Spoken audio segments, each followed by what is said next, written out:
Good morning. I'm just going to wait a minute to make sure our live stream is up and running.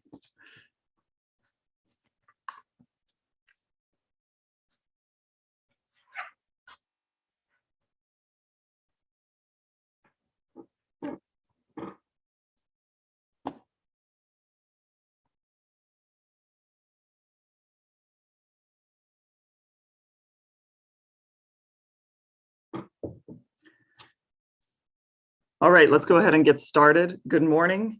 My name is Nicole Kinsey. I'm a hearing officer with the Administrative Hearings Office of the State Water Resources Control Board. This is the second day of hearing in the Kern River Applications Matter, Phase 1B of the hearing. It is May 3rd, 2022. I will repeat a portion of our introduction here to get us started. For those who may be joining us for the first time on the live stream, this hearing is being conducted by Zoom web conference and is also being broadcast live on the AHO YouTube channel. Both the audio and video are being recorded, and we will post files of this recording and the Zoom generated transcript to the AHO FTP site. The YouTube recording will also be available on the AHO YouTube webpage. If you are experiencing technical difficulties trying to communicate with us today, please email the AHO at admin@hrgoffice@waterboards.ca.gov. The AHO staff will be monitoring that inbox. Assisting me today again are several staff of the Administrative Hearings Office. We have Nicole Mullen, Amy Blunk, Skylar Anderson, and Kyle Wooldridge. Ms. Mullen will once again be handling the screen sharing of exhibits and moving along of the slides. So if you are a witness today, you may simply ask Ms. Mullen to advance forward to the next slide when you're ready in your testimony. And attorneys, you may ask Ms. Mullen directly to bring up particular exhibits as appropriate. If at any time I am experiencing technical difficulties during this hearing and I'm not able to rejoin the Zoom conference within a few minutes, one of my staff will call a recess until I'm able to rejoin you. We will take breaks today as we did yesterday. We'll have a mid-morning break. We will have at least an hour for lunch, and forward, I will hold a hard stop at 5 p.m. today. I'm not going to go through all of the appearances. I will carry those over from yesterday. So I will just ask whether there is anyone joining us today other than our witnesses who intends to participate during the hearing who has not already had the opportunity to introduce themselves. My name is Alexandra Jones on behalf of the City of Bakersfield. I'm stepping in for Colin Pierce, who is having some technical difficulties logging on. He will be joining later, but just... Thank you, Ms. Jones. I appreciate it. Thank you and good morning. Good morning.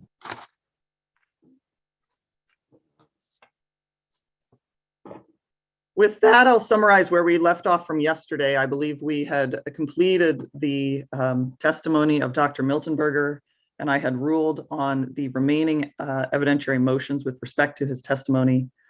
And I think where we start off this morning is looking to, I believe, Dr. David's testimony. Am I correct, Mr. Bivens and Mr. O'Brien, that you'll be calling Dr. Davids as your second witness? You are correct. Okay. So I think it makes sense for me to, first of all, I appreciate and reviewed the supplemental objection to his testimony, as well as KWBA's response to that supplemental objection. And I have had those, I have been considering those. What I would like to do is proceed with Dr. David's testimony.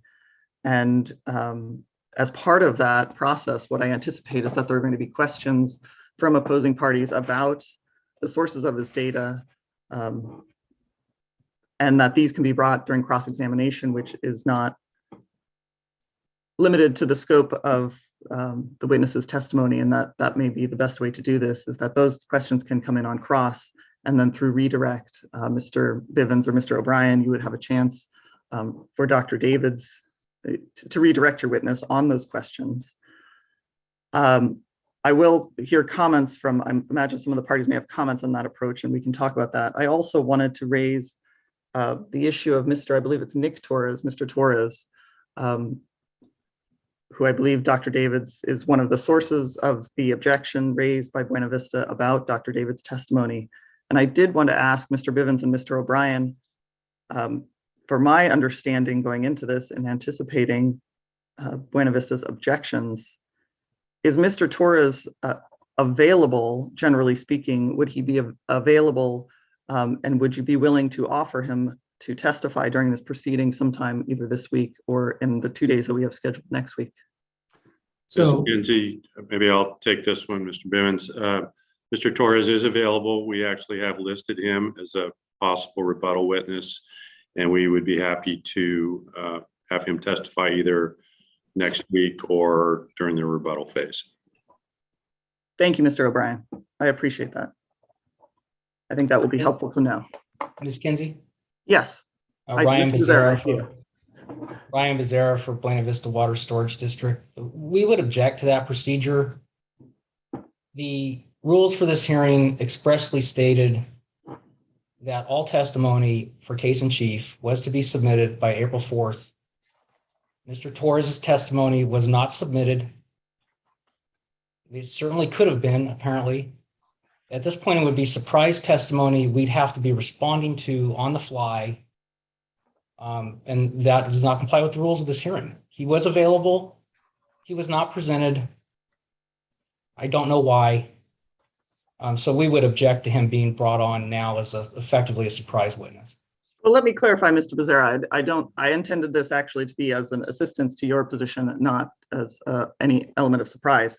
I do not think it would be appropriate for Mr. Torres to be called to submit direct testimony because KWBA, as you point out, had the opportunity to submit that evidence. He can be brought in as a rebuttal witness, but that wouldn't be appropriate at this time. What I'm wondering if it would be appropriate to cross-examine Mr. Torres, essentially is what it would be, or to ask questions of him about the sources of information that he provided to Dr. Davids, if you want that opportunity. If that's not an opportunity that you're looking for, then that's fine with me. I need to think about it at this Okay. point, but the concept of having him present surprise testimony and us having to cross-examine on the fly, in addition to having to deal with Dr. David's extremely complex testimony, is problematic. If I could just make one comment, Ms. Kinsey. Sure. As we indicated in our opposition papers, it is not unusual for experts to rely on information provided by others. That's a commonplace occurrence in these hearings. And by offering to make Mr. Torres available, I'm not in any way conceding that Mr. Becerra's legal position has any merit whatsoever. I think your offer is a fair accommodation to the concerns raised by Mr. Becerra, but I certainly don't want to imply that I think it's a legal requirement in this case. Yes, thank you, Mr. O'Brien, and I understand that. This was, I mean, I am making some attempt here to navigate in between the middle and really what I'm intending to do here is elicit the most accurate testimony that we can and information for purposes of this proceeding, for getting to the truth of the matter. That's really where I'm going with this. So I would appreciate both of you and your cooperation with that. I think with that, Mr. Becerra, what it sounds like is what I'd like to do is go through without ruling. I'm not at this point, I don't think it's appropriate for me to rule on the objections to Dr. David's testimony because I do want to hear from them on that. So I think at this point, let's move forward with his testimony, with cross-examination, with redirect, which I imagine may take some time. I realize the issues are very complex. I've read his testimony. It's complicated. The understanding the import of the data that he's relying on is a little bit complicated, but I do think that's important for me to understand. So unless there are any further comments, let's proceed with that. We're ready to do so, Ms. Kinsey. Thank you, Mr. Becerra. I appreciate it. I did want to note, I realized I failed to mention that shortly before this hearing began, I did issue a second evidentiary ruling on KWBA's motions to exclude evidence. So that has been issued to the service list. So you may have some reading on the break as appropriate, but of course that affects, is with respect to Buena Vista's witnesses and not KWBA's witnesses, so you have some time.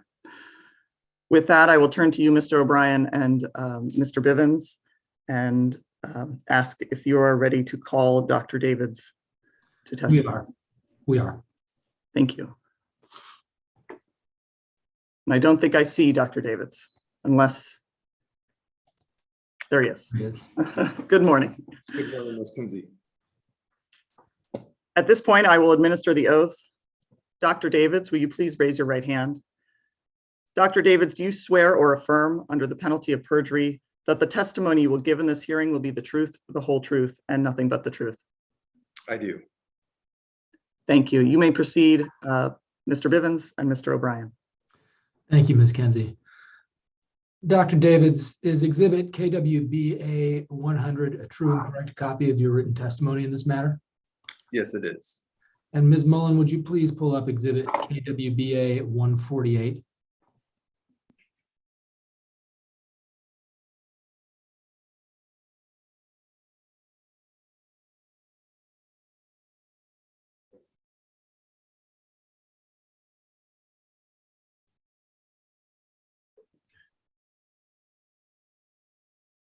Dr. Davids, is Exhibit KWBA 148 shown on the screen a true and correct copy of the PowerPoint slides you submitted as an exhibit in this matter?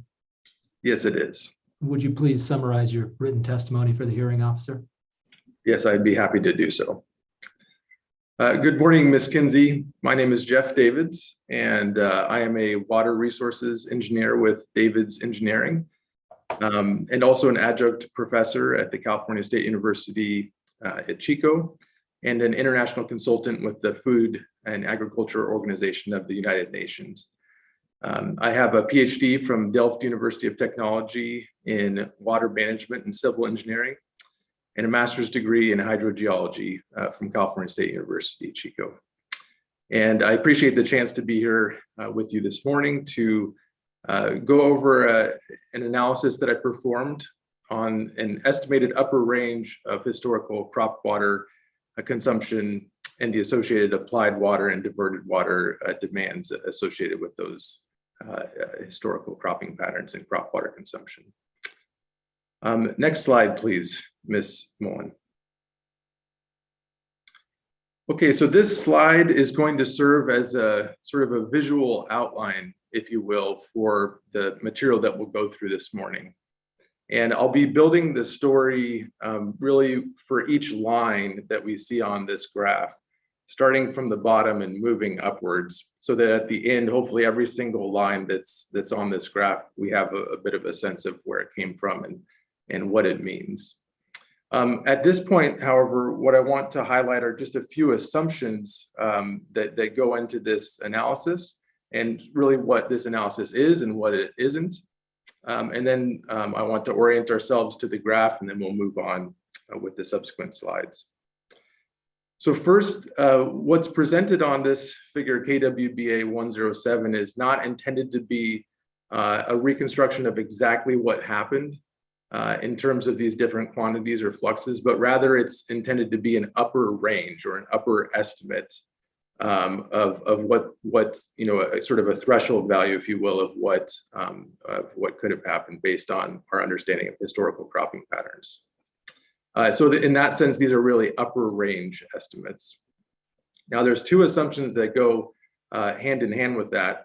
And number one, that is that there were adequate water supplies to meet crop water demands, and that those demands were met entirely with diverted Kern River water and not some alternative source of water like groundwater or any other alternative source of water. Before we move on to the next slide, this, again, we're going to be returning to this figure a few different times as we move forward.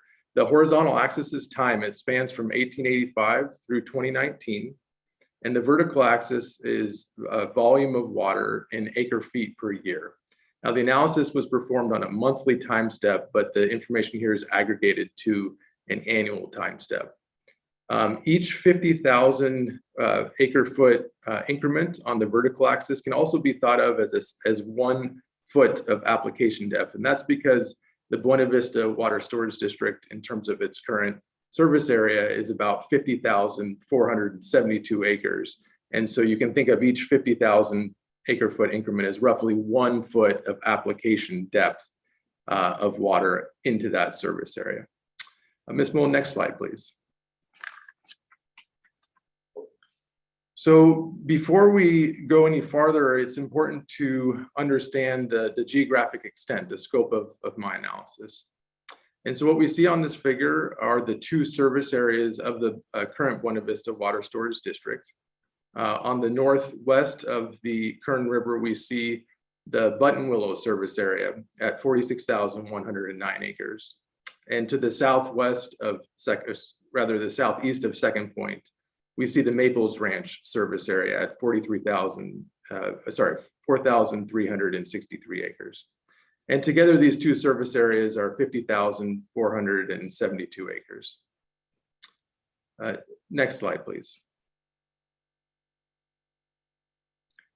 Now, for the sake of time, I'm going to skip through some of the next slides relatively quickly.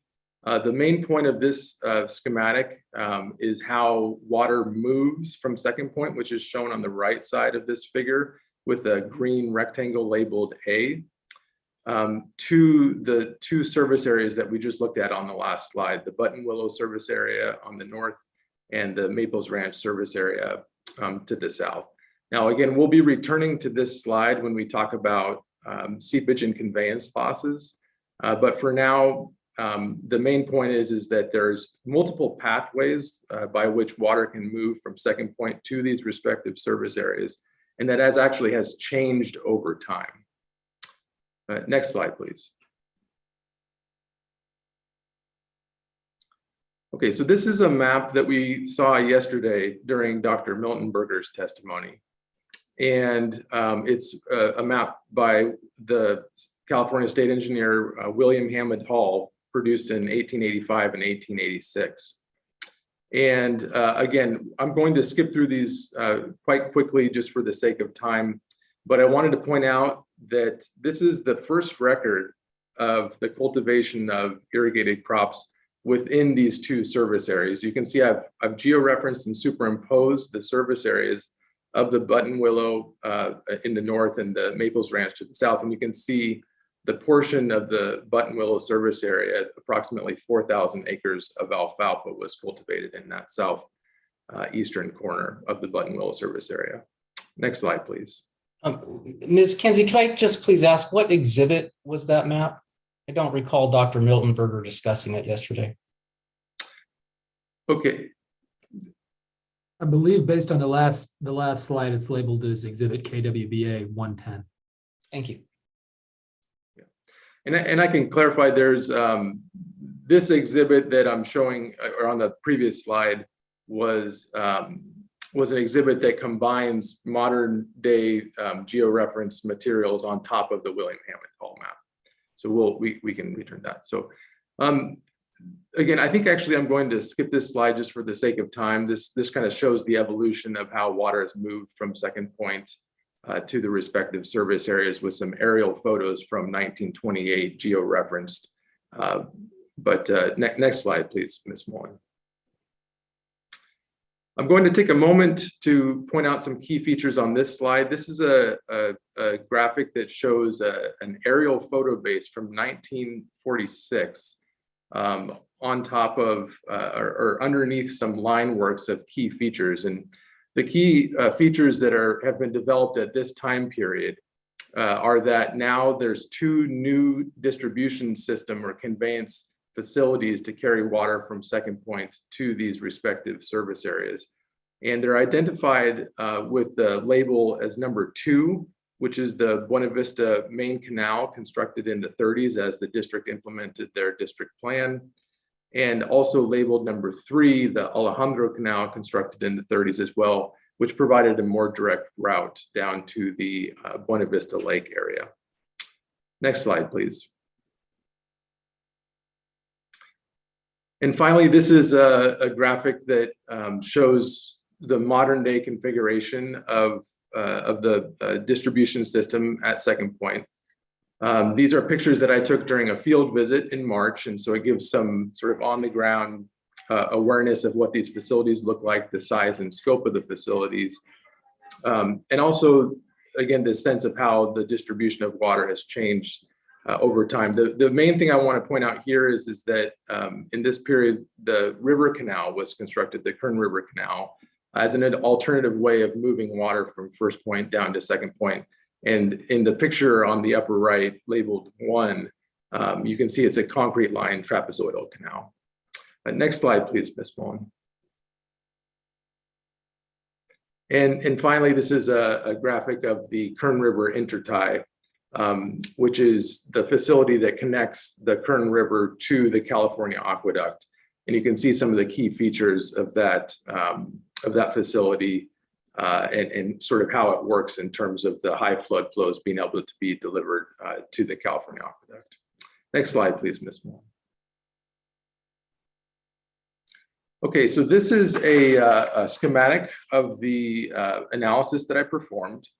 I know there's a lot of material on this slide, and so I want to draw our attention to the second row of rectangles, starting with the estimated historical cropping patterns on the top, in the second row on the left side. And I'll be progressing from the left to the right through this second row, which really forms the core of my analysis. So the first step in the analysis in terms of understanding historical crop water use and the associated applied water demands and diverted water demands was to develop a robust historical time series of cropping patterns. Once that was developed, I could combine that with climate data from PRISM primarily, and also understanding of crop coefficients, or how crops actually consume water and how that relates to what's called reference ET. And combined, that would give me a way to calculate what's called crop evapotranspiration, or ETC. You can see parenthetically in the second rectangle, the FAO 56 approach, which is crop coefficient, which is the ETC equals the reference ET times the crop coefficient. So at that point, we're able to actually quantify the amount of water consumed by the crops based on the historical cropping patterns. So moving towards the next, the middle column now in the second row, I was able to then combine that with an understanding of precipitation based on the PRISM data set, and how much of that precipitation went towards supplying that crop water demand in order to figure out how much water would have needed to be applied, or rather how much of the evapotranspirated water from the crop actually came from applied water, not from precipitation. Moving forward, I was then able to make estimates of irrigation efficiencies in order to characterize and quantify applied water demands to meet that consumptive use from the crop. And finally, I was able to combine that with estimates of seepage and spillage from the canal systems, and also evaporation from Buena Vista Lake system, to develop a composite diverted water demand for the purposes of irrigating these crops. Next slide, please, Ms. Moore. Okay, so returning back to this visual outline, I'd like to start with the lower two lines, and namely the blue solid line, and also the sort of gold dashed line below that. So as I talked about before, I use the PRISM data set. It's developed by the Oregon State University Climate Center, the PRISM Climate Group. And the blue line, what it represents is actually how much precipitation fell directly into the Buena Vista Water Storage District service area. And it's expressed as a volume, and we typically don't think of precipitation as a volume, but you can see that it hovers around 25,000 acre feet per year. Now, if you normalize that or divide it by the area of the service area, you actually see that there's roughly 6.3 inches of rainfall per year. So that's the average rainfall per year. That spans from a low of roughly 2 inches up to a high of about 15 inches. Now, the question again is how much of that rainfall, of that 6 inches on average, how much of that rainfall actually goes to supporting crop water demands? And so that next line below it is what we call effective precipitation. And it was developed with the National Engineering Handbook Method 623 procedure, which takes into account crops and soils and rainfall rates on a monthly time step. and that averaged about 2.3 inches. So what that means is of the 6.3 inches of rainfall, roughly 2.3 inches of that supported crop water requirements. So the next thing we're going to do is we're going to develop the story or the methodology behind the next two lines above that. So it's sort of the small red dotted line and also the green kind of dashed dotted line above that. That's the next portion of this presentation. Next slide, please, Ms. Mullen. Now, in order to develop that next part of this graph, we need to understand three things. First, we need to have a time series for this entire period of record from 1885 through 2019 for cropping patterns. So what was cultivated? How many acres were cultivated? That's the first question. The next question is, what was the climate? What was the amount of precipitation? What was the demand for evaporation from the atmosphere? And the third thing is to understand crop coefficients. So the crops that were cultivated, what was their relationship between atmospheric water demands and actual crop water consumption? So those are the three things that we're going to explore moving forward here in this next part of the presentation. So the graphic that we're seeing here, this is KWBA 105.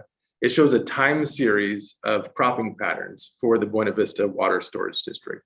And as we already saw, the area of the Buena Vista Water Storage District is 50,472 acres. And so that vertical axis represents the entire Buena Vista Water Storage District. And what we have on the horizontal axis is time from 1885 through 2019.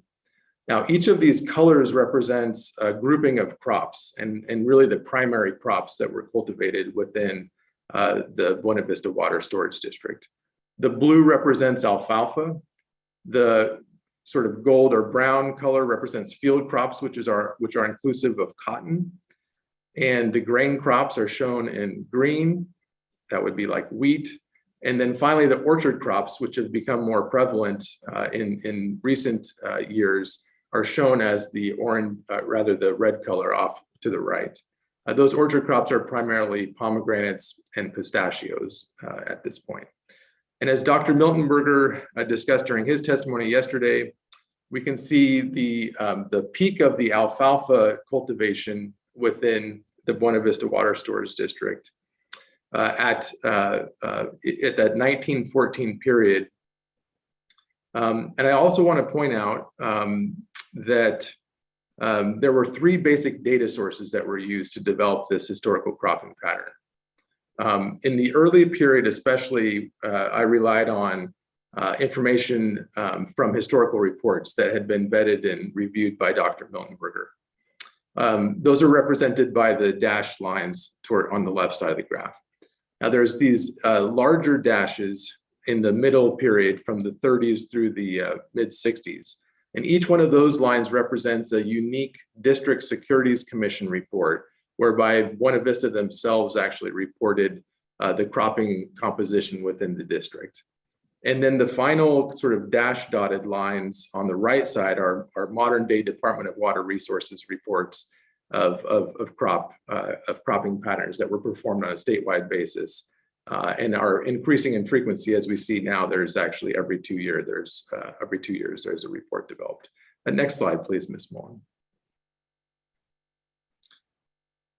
Okay, so I also did an independent analysis of two image collections.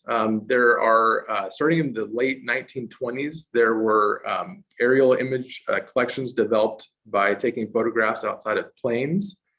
And so in order to have an independent check on these cropping patterns that were reported in the historical literature, I looked at the oldest and highest resolution data sets, one from 1928 and one from 1937. And in addition to characterizing irrigation techniques, whether there was furrows or sort of basins developed, I also looked at just a total amount of land that appeared to be prepared to be farmable in terms of some land leveling and the appearance of distribution facilities for water. And the conclusion from that was that there were 44,000 acres roughly in 1928 that were farmable. and 45,000 acres roughly in 1937 farmable. Next slide, please, Ms. Mullen. Okay, so now we have a robust understanding of how cropping patterns have changed over time. And that next question, that second piece of information was to understand climate, right? How has climate changed from 1885 through 2019? And really on a monthly time step, how much rainfall was there? What was the temperature? What were the evaporative demands? Again, I leveraged the PRISM Climate Center data set from Oregon State, and I compared that to ground-based observations from NOAA and also from CIMMYS, and did a robust comparison of those two data sets to ensure that there were no biases introduced by using the PRISM Climate Group data set. Next slide, please. Now, the third piece, again, is we need to understand how crops actually consume water and how that relates to evaporative demands. And this gets back to this approach called FAO 56, Food and Agriculture Organization 56. It was an approach developed in 1998 by Allen et al. And basically, it's a coefficient that we use to multiply by reference evapotranspiration to get actual crop water consumption. Now, there's two basic approaches that I explored to characterizing crop coefficients for the Buena Vista area. On the left, we can see an approach that leverages remotely sensed data. And remotely sensed data are measurements and actual quantification of crop water consumption at a pixel by pixel basis. So you can imagine with your smartphone, when you take a picture, each one of those pixels actually has certain amounts of information in it. And in the case of this data set, that information is actually the consumption of water by a crop. And so what I was able to do was combine that picture of a crop evapotranspiration with reference evapotranspiration developed from the PRISM data set to back calculate actual crop coefficients within the Buena Vista Water Storage District for the periods of 2016 through 2019. And each one of those curves represents a different year. The horizontal axis represents a monthly time step, and the vertical axis represents the crop coefficient itself. And what you can see on the right side, so that's the remotely sensed approach. That's the ITRC metric data set. On the right side, I have a graphic that compares this remotely sensed approach against published values from the ITRC and also the University of California Cooperative Extension, or UCCE. Now, ultimately, there were a handful of crops that were not available during the remotely sensed time period because they weren't cultivated within the service area of Buena Vista. And in that case, I used published ITRC values for crop coefficients. Next slide, please. Now, you might be wondering, how can we use crop coefficients from modern satellite images in 2016 through 2019 to characterize historical water use all the way back to 1885? And it's an important question. Now, in the literature, there's a well-developed connection between crop evapotranspiration and yield, and it's linear in nature. So the yield of a crop is somehow related to the evapotranspiration of that crop. And this is especially true for alfalfa, wherein if the yield of alfalfa reduces, the actual consumption of water by that alfalfa crop also reduces. And it's roughly sort of a one-to-one thing. So if you have a 10% decrease in yield, for example, there's roughly a 10% decrease in water consumption. So in order to characterize how crop yields may have changed over time within the Buena Vista Water Storage District service area, I analyzed agricultural commissioner data from Kern County. And the Kern County agricultural commissioner data is available from 1930 through 2020 on a 5-year time step. And what this graphic does is it summarizes yield changes from 1930 through 2020 for 4 different primary crops: alfalfa, barley, corn, and cotton. Now, in the case of barley, corn, and cotton, we can see substantial decreases in yield on the order of perhaps about 3 times reduction for each of those crops from the current period back to the 1930s. Now, alfalfa, the reductions appear to be a bit more modest and actually not really starting until about 1990. If you look at 1990 and then you look backwards in time, you can see that there's a start of the reduction in yield from the alfalfa crops. Now, alfalfa was the primary crop during this kind of pre-1914 or critical 1914 window in the teens and 20s. And so really, to be conservative with my analysis, I focused in on understanding how alfalfa yields had changed over time. And I did a linear regression on the data from 1990 through 1955 in order to extrapolate back and make a prediction of what alfalfa yields may have been back in 1920 or even back as far as 1885. And what I found from that is that if you use that extrapolation, the yield of alfalfa in 1920 would have been estimated at about 6 tons per acre. And back at 1885, the estimate would have been about 5 tons per acre. Now, it was important to find, are there references in the historical materials that could validate whether this interpolation was accurate or not? And thankfully, there were references in the 1920 Barnes report, which actually which was foundational for the Bulletin 9 assessment. And what Barnes reports is that there were alfalfa yields that were good around 5 tons per acre. And then he speculates that perhaps as much as 6 tons per acre could be possible.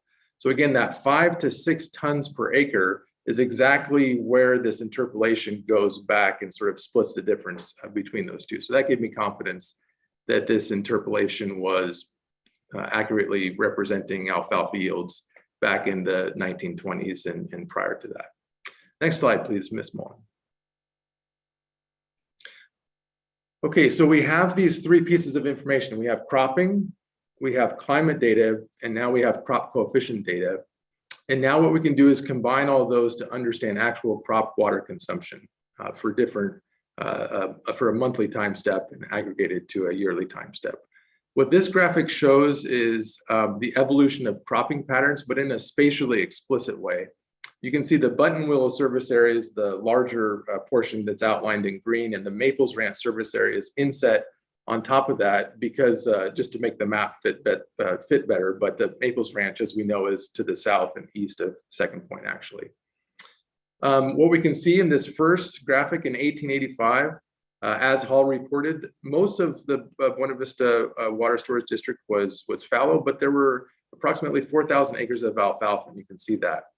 Moving forward to 1914, alfalfa became the primary crop within the Buena Vista service area. And moving towards 1964 in the lower left, you can see that now cotton has become the primary crop. And moving forward to 2019, you can see that the cropping distribution in modern times has really become more diverse, but also you can see the introduction of pistachios and pomegranates with those colored pixels on the bottom right. Next slide, please, Ms. Mullen. Okay, so again, combining these 3 pieces of information, we can actually make estimates of crop water consumption. In this case, I'm showing the evapotranspiration of applied water, which again is crop water consumption minus the portion of that which is supplied by precipitation or effective precipitation. And the estimate is 7,800 acre feet in 1885, 96,000 acre feet in 1914, 93,400 acre feet in 1953, and 68,200 acre feet in 2019, shown on the lower right. Each of these pixels that we're looking at is colorized, and you can see that the red represents ETs on the order of 0 inches for that pixel. And on the blue side, it would represent 48 inches of precipitation for that pixel. Each one of these pixels or these dots on the map represents roughly 10 acres of land, just to give a sense of scale. Next slide, please, Ms. Mullen.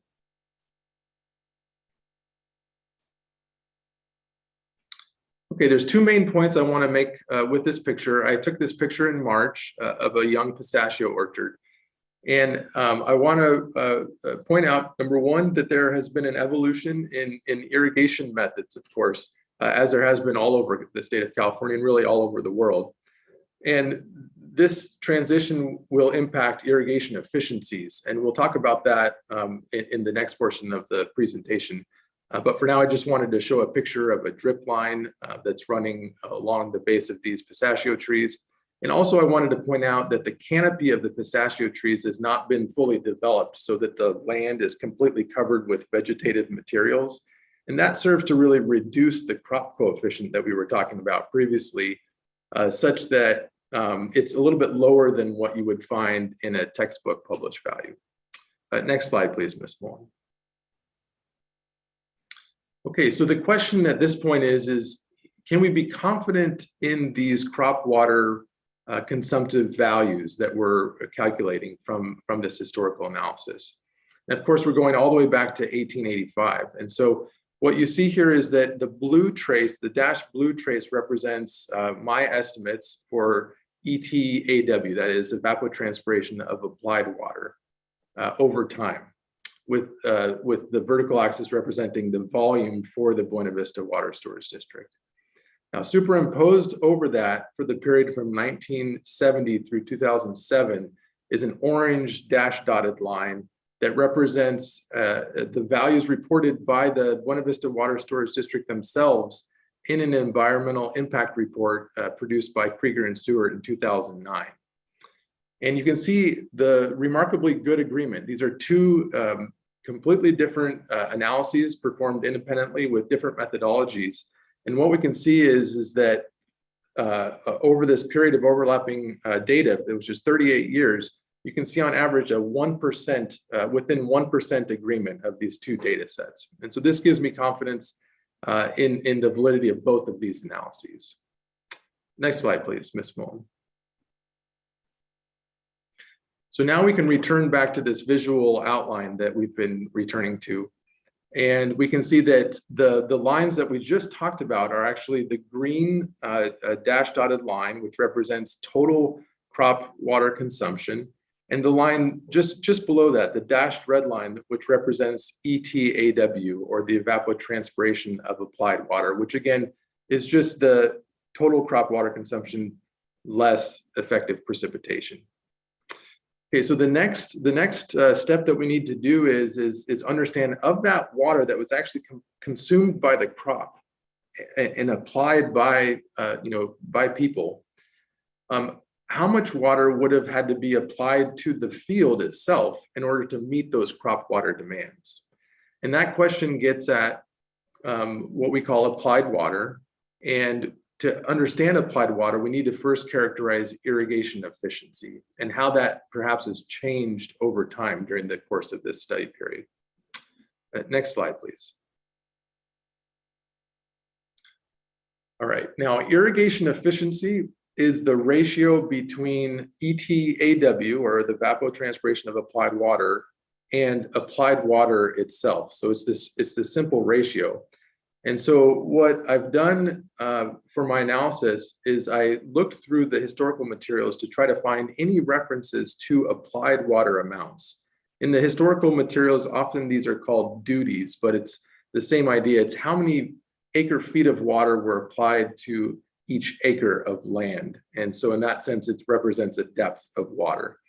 And so each one of these dots represents a reference to applied water or duty in the historical materials. And I put them on a time series so we can see if there's any trend over time in these application depths. The vertical axis represents this acre foot per acre application depth or duty. Now, to be conservative, I assume that any application depths below 2 acre feet per acre were really representative of perhaps like a stressed water condition where there wasn't sufficient water in the system to support the entirety of the crop water demands. And so I actually dropped off those values and only did an average of values above 2 acre feet per acre, again, to be conservative. And that average application depth was 3.5 acre feet per acre.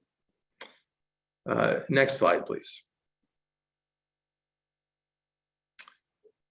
Okay, so from the prior analysis, we actually have independent estimates of crop evapotranspiration of applied water.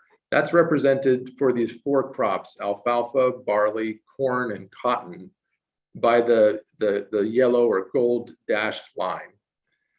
Now, in a report by Sipes, who is a federal land bank engineer appraiser, he actually, for the period from 1937 through 1964, actually 1963, he references district supplied information about what the application depth of water was during this period.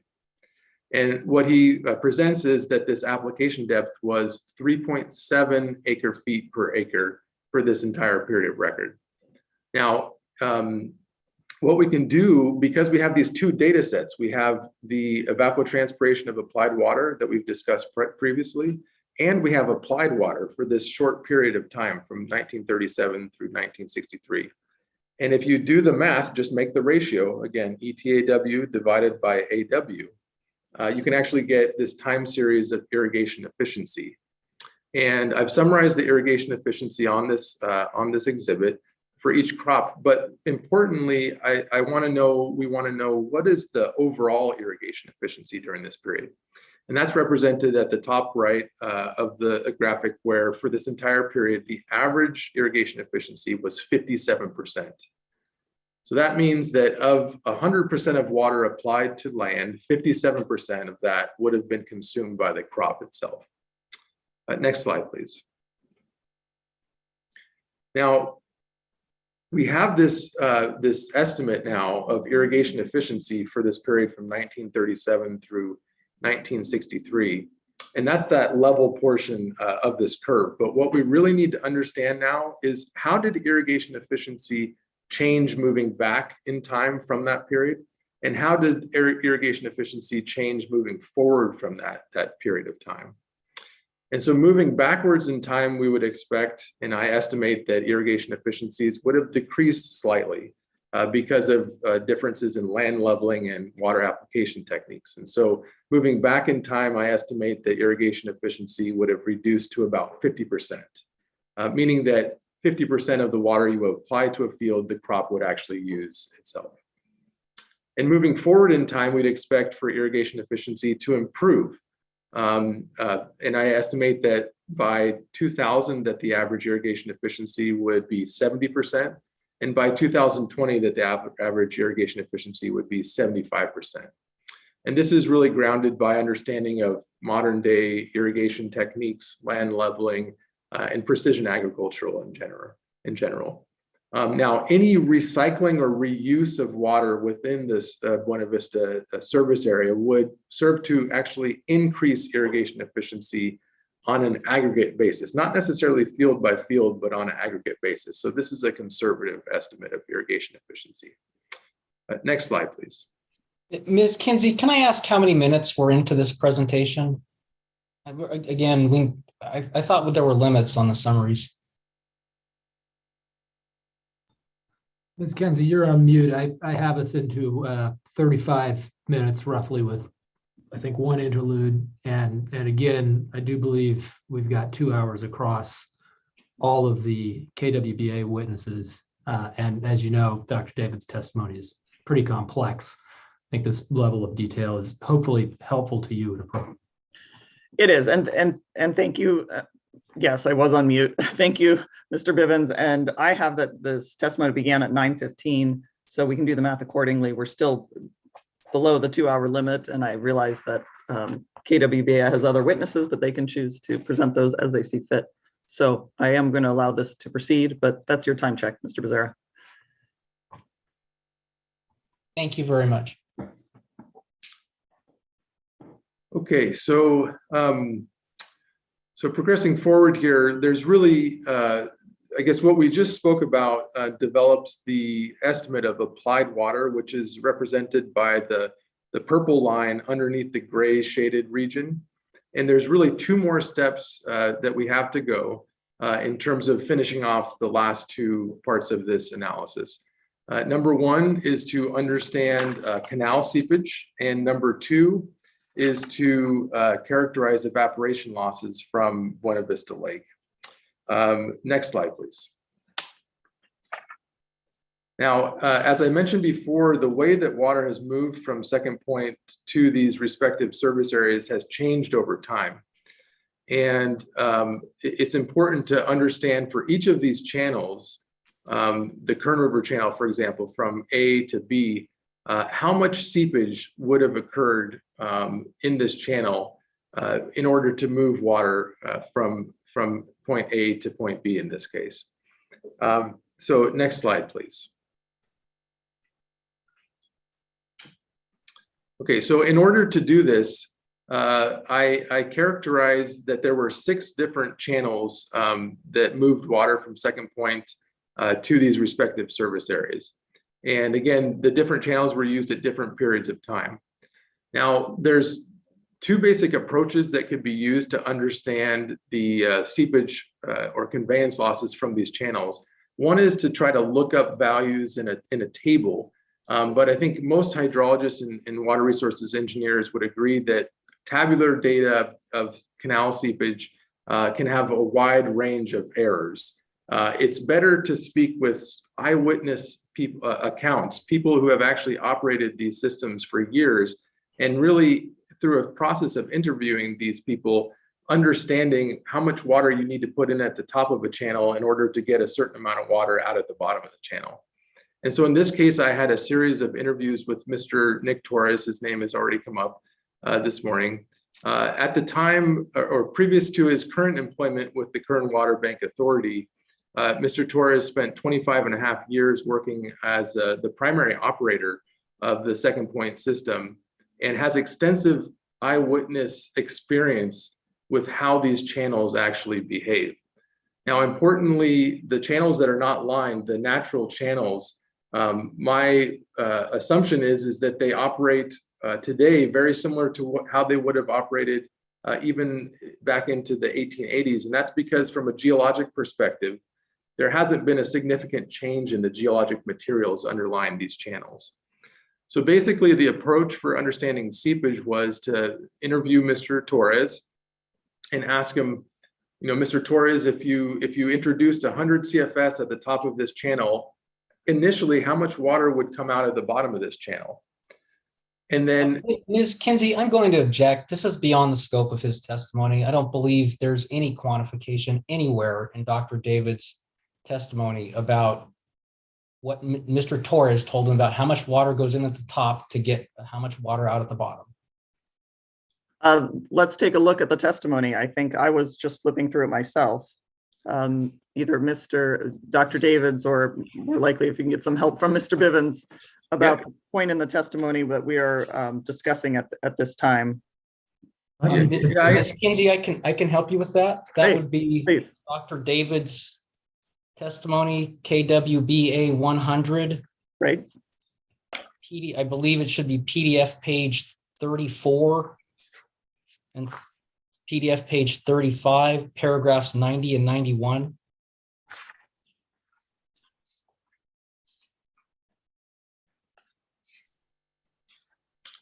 if I may, Ms. Kinsey, I think using this this exhibit that's up, I could clarify where these data are on this table that we're looking at. Would that be helpful?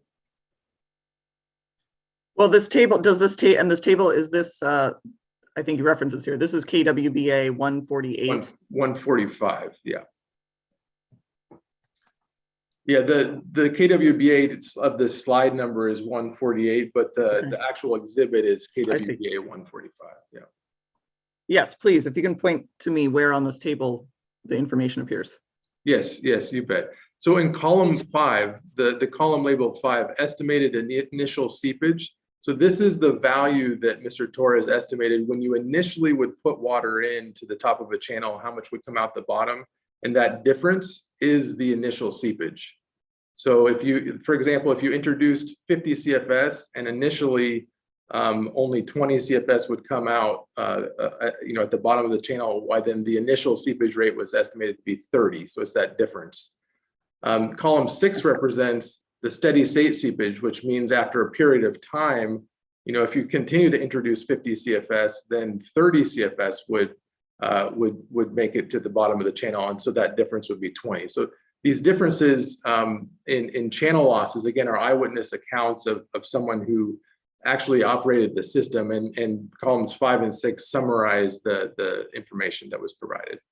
Yes, and I see the reference to, thank you, to KWBA 145 in paragraph 90. So Mr. Becerra, I'm going to overrule your objection, noting for the record that we still have outstanding objections generally to Dr. David's testimony and the admission of that testimony. And Ms. Kinsey, if I might note, as far as I can tell, KWBA 145 is the only document that describes in any way the information from Mr. Torres. We don't have notes, we don't have interviews, we don't have anything else in this record, as far as I can tell. Noted and understood. Thank you, Mr. Becerra. And let me just pose my disagreement with that statement, Ms. Kinsey. I think this is also, in addition to the information that's set forth in KWA 145, Dr. Davids has described in some level of detail kind of information he relied on in paragraph 90 of his written testimony. Thank you, Mr. Bivens. That's noted for the record. And of course, we'll get to this further when I rule on the evidentiary motions. So thank you. And Dr. Davids, you may proceed after that interlude. Okay, thank you, Ms. Kinsey. So using this information, I was able to make independent estimates of seepage for each of these channels expressed as a flow rate per day. And so the pieces of information that were necessary to transition this to a volume per year were how many days was this channel operational, and then finally I could develop these seepage or conveyance losses. Next slide, please.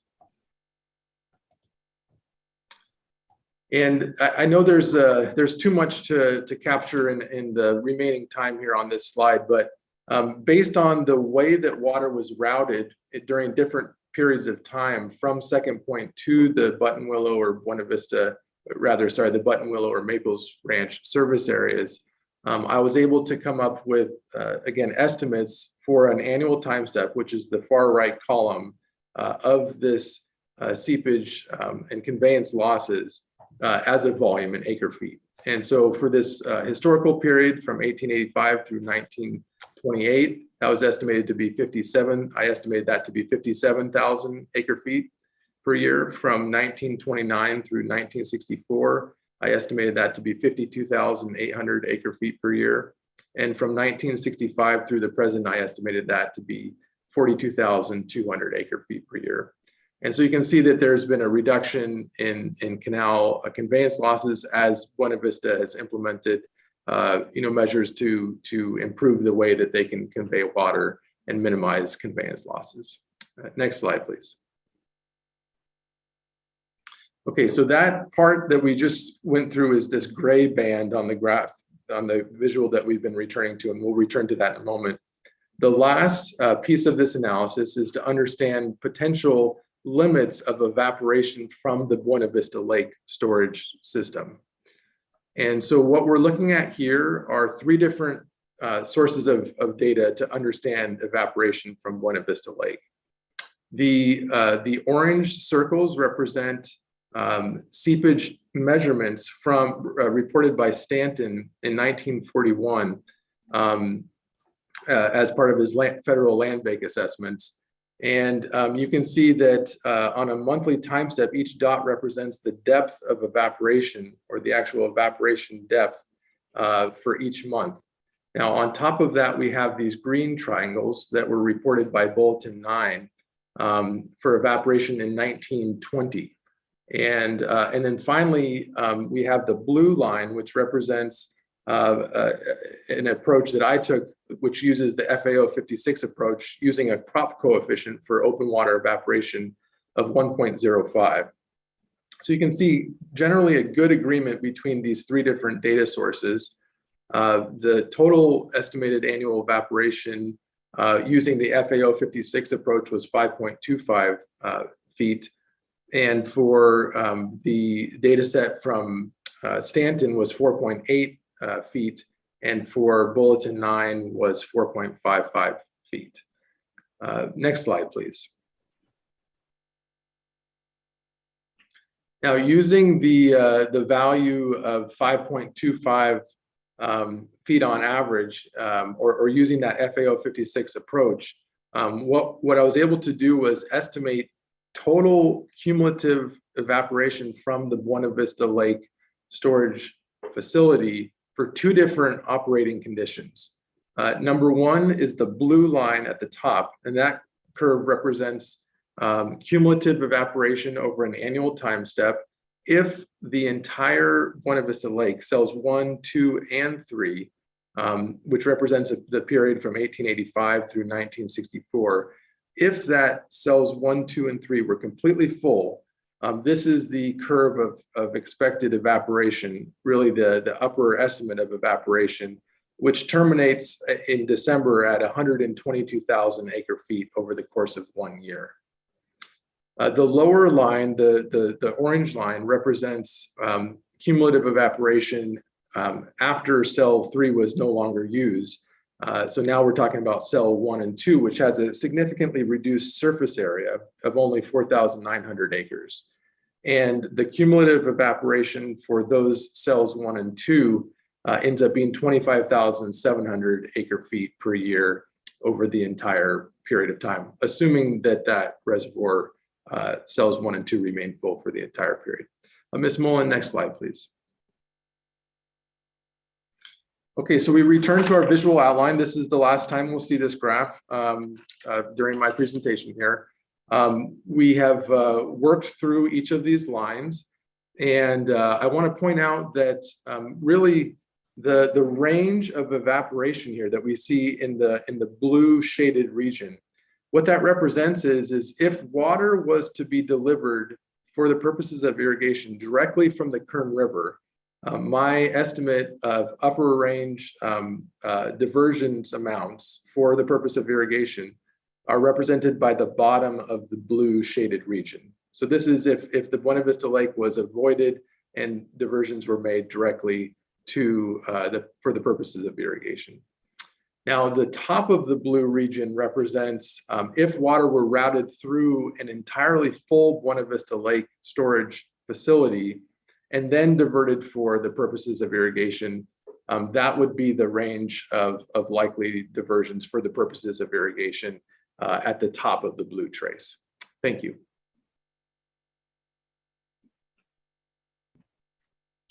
Thank you, Dr. Davids.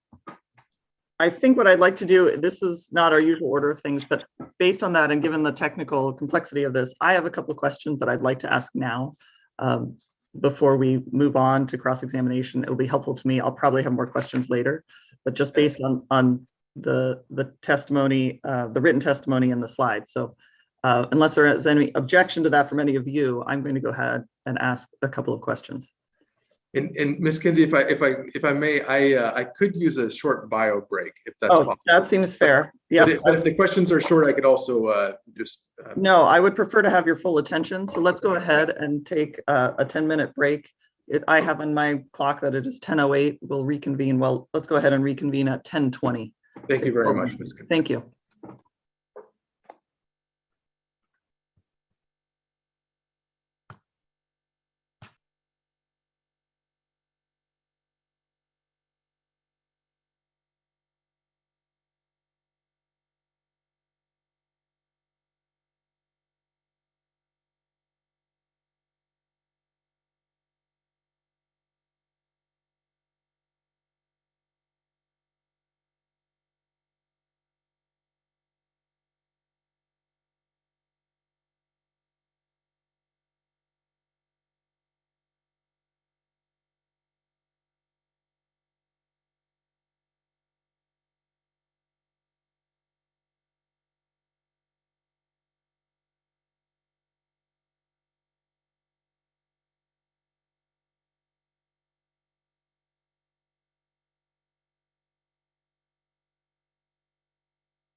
For the witness, before we begin, this is your court reporter. Could I ask a couple spellings real quick? Yes, of course. I think these were acronyms. You said ground-based operations from NOAA and from CIMIS. Could you give me the acronyms for those? Yeah, you bet. You bet. For CIMIS, it's the California Irrigation. Oh, I just mean, I'm sorry, excuse me. I just mean as they are in acronyms, just letters. Oh, you bet. Okay, yeah, CIMIS. And And NOAA that's- is just NOAH, And NOAA is actually NOAA. NOAA. Okay, and then you said in a report by SIPES, who is a federal, can you do SIPES for me? Yeah, you bet. It's SIPES. Okay, and lastly, I have no idea these two words you said, and you're very well spoken through all that. This is all I have a question of. You said green triangles that were reported by Bolton 9 for evaporation in 1920. I don't know what I wrote, Bolton 9. I don't know what I'm writing. Okay, Bulletin 9 is. Oh, Bulletin 9, there we go. Yeah, Okay. Bulletin 9. It's That's actually. the only thing you slurred. I wrote Bolton 9. Okay. Oh, perfect. gotcha. Out Yeah. of all that, you're so perfect. Okay, thank you so much. Okay. Thank you. You're amazing to be able to keep up. No, you're good. You're good. Thank you. Okay, thank you.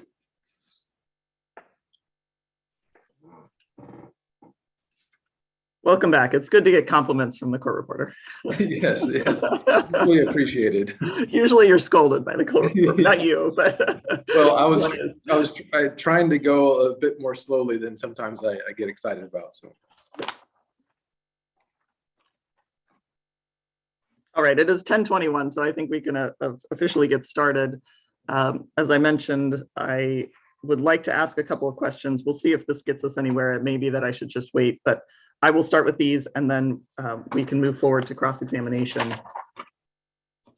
And this doesn't, these just happen to be things that I picked up on and had questions on. I certainly have more questions, but I'd like to start here. One of the questions I had, Dr. Davids, was in what portions of your calculations the data was specific to the particular crop that was being grown. And I'm going to break this down, but I wanted to start with, first of all, I think the phrase for it is effective precipitation. My understanding of effective precipitation is that this is the amount of precipitation that actually is available to the crops for consumption and evapotranspiration and that type of thing. Is that roughly accurate? That's exactly right, Ms. Kennedy. Okay, and that calculation that you made of effective precipitation, was that crop specific or was it an estimate just generally? Yeah, good question. So the effective precipitation has to do with the soil type. So that's one thing. And then it does have a limit related to the crop in that, of course, effective precipitation can't be more than the crop evapotranspiration itself. Okay. So there's a limit based on crop, but it's not, but it's really more of a precipitation rate and soil parameter driven process. Okay, thank you. That's helpful. And then my next question on that, along those lines, was whether your calculation of irrigation efficiency, whether those were made on a crop specific basis. Yeah, good question. So, and I don't know if should we look at a specific exhibit or slide or? Yeah, let's see. I think I was looking. I mean, where I marked it down, I said slide 22. That's correct. Yep. I think or slide 22, or perhaps I think slide 23 actually. Miss Mullen, would you mind pulling up Please. Slide 23? Great.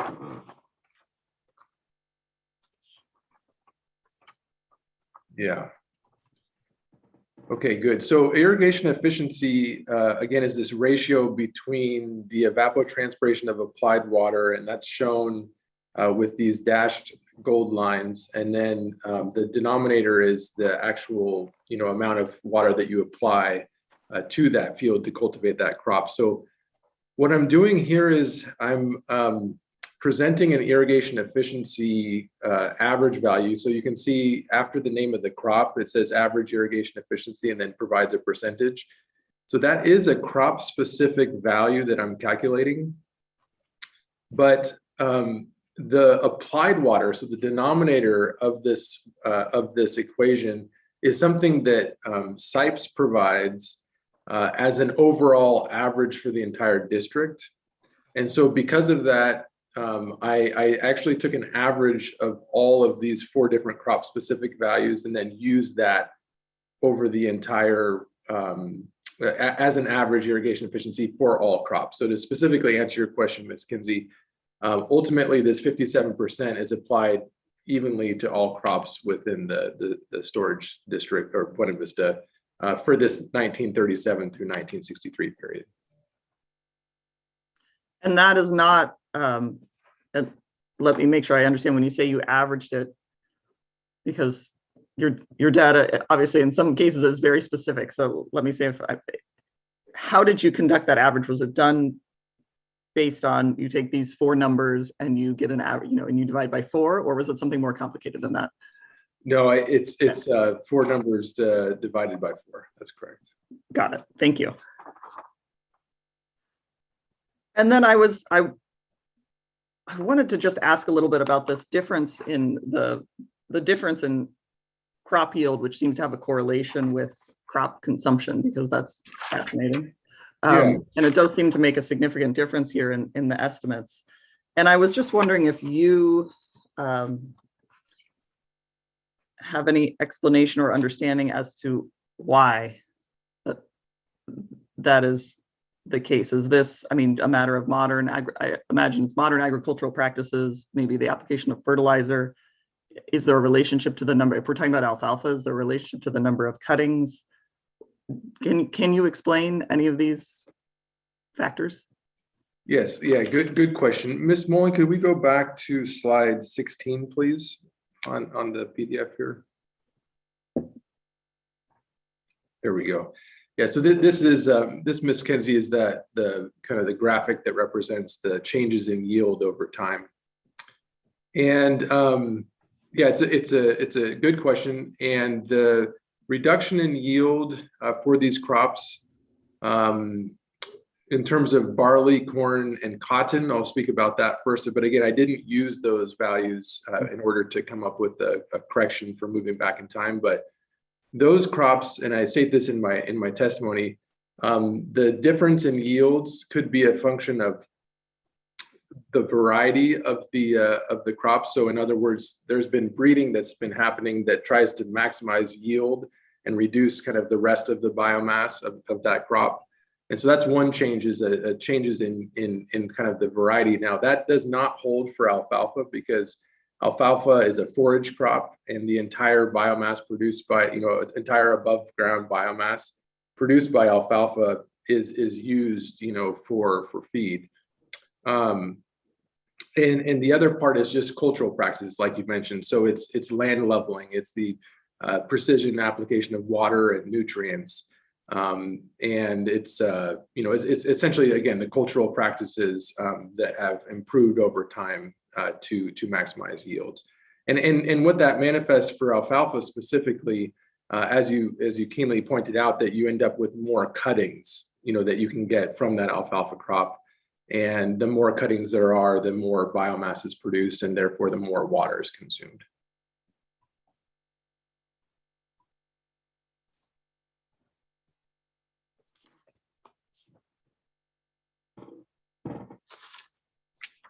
Okay, thank you, Dr. Davids. That was very helpful. And I think that's all I have for now.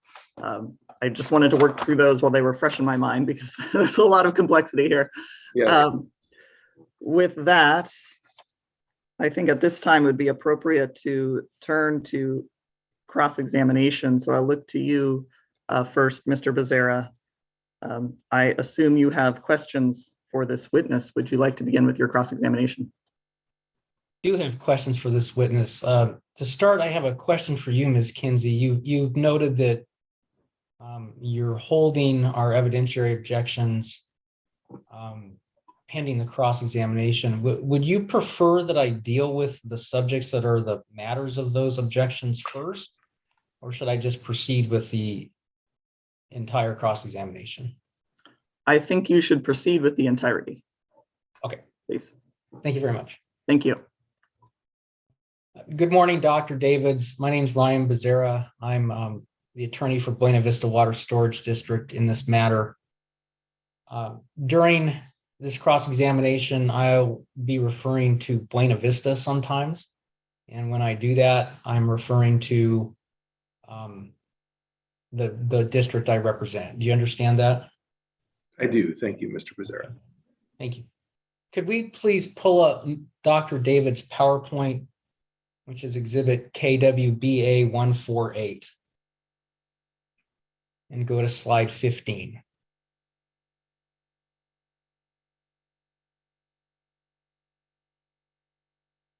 Okay, so Dr. Davids, the set of graphs to the left is IRTC metric data, correct? That's correct. It's the ITRC metric data, correct. Thank you. And ITRC metric data is surface energy balance data based on satellite imaging. Is that right? That's correct. And you explained this, I think, but you used that data as part of the basis for your analysis of crop water usage within Buena Vista's service area as of 1914, correct? Yes, so these crop coefficient developed from these remotely sensed surface energy balance evapotranspiration measurements, the ITRC metric, were used as sort of an anchor point, using the best available science and technology for today. And then, as I just discussed with Ms. Kinsey, using yield information, those were perturbed or sort of adjusted, moving backwards in time to account for changes in yield. So that is correct, Mr. Becerra. And I don't mean to be obvious, but there were no man-made satellites in 1914, correct? That is correct. All right, thank you. Metric is a generalized model for analyzing crop water usage. Is that right? Could you be more specific in terms of what you mean by generalized? Sure. So ITRC metric is a specific application of metric, correct? That is correct. And metric is actually a specific application of the surface energy balance algorithm for land. That's correct. Okay. And ITRC metric was developed by the Irrigation Training and Research Center at Cal Poly San Luis Obispo, correct? That is correct. And that's the organization named ITRC. Is that accurate? Yeah, that's correct. So the ITRC stands for the Irrigation Training and Research Center at the California State University San Luis Obispo at Cal Poly. That's correct. Thank you. Is the ITRC metric data open source data?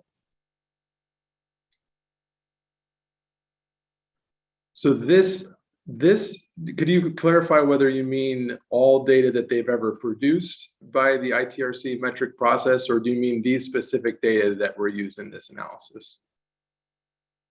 Are the ITRC metric data you used in your analysis open source data? Well, let me try to answer the question with providing a bit more context. So these ITRC metric data were developed, again, by the ITRC at the request of the Kern Groundwater Authority. And so the Kern Groundwater Authority, cooperated with the ITRC to develop these data sets. Okay, and so on your set of graphs on the right contains some ITRC metric data, correct? Well, yeah, to clarify, the orange traces or the yellow traces on the right represent an average monthly value from the 4 years of ITRC metric data analyzed on the graph on the left. Actually, let me clarify that. It was a 3-year average. It's from 2017 through 2019. Thank you. And the blue and green curves on the graphs on the right are from other sources of data, right? That's correct. Those other sources of data, are they open source data that anyone can access? The University of California Cooperative Extension values and the ITRC values are both on online resources. That's correct. ITRC metric is not available online like those other sources, correct?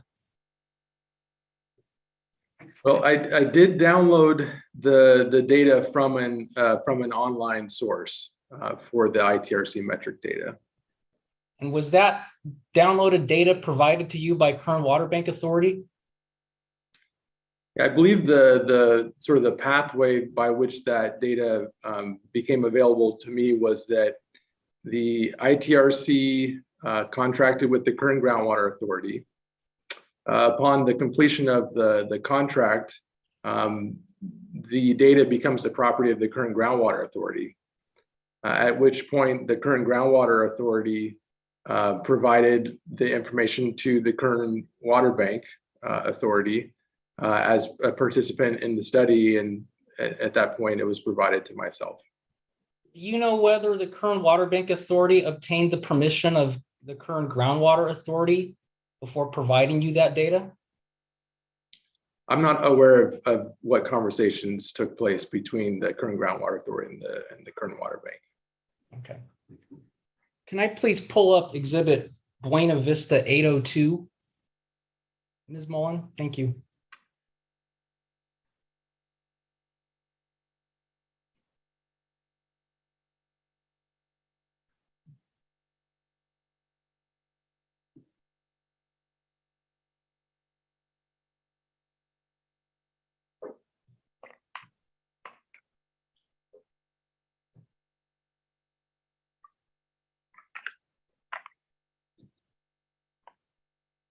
And Ms. Mullen, could we shrink that some to make it a little easier for Dr. Davids and me to see? Thank you. Dr. Davids, do you see that this is a declaration of Daniel J. Howes?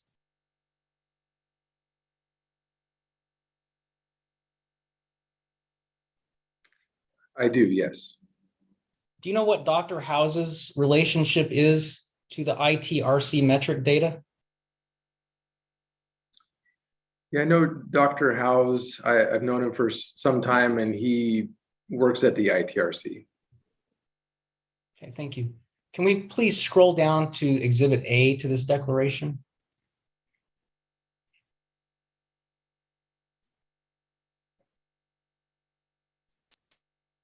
Thank you. Dr. Davids, do you see that this is an October 7th, 2019 contract between the Kern Groundwater Authority and the Irrigation Training and Research Center? I'd like to have a moment to read the entirety of this page if I could. And I believe there's two more after this, so please take your time.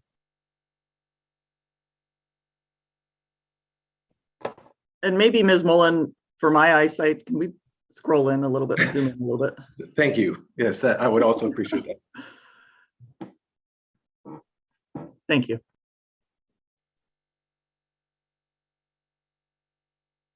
Dr. Davids, when you're ready, just ask Ms. Mullen to scroll down or scroll to the next page. Okay, great.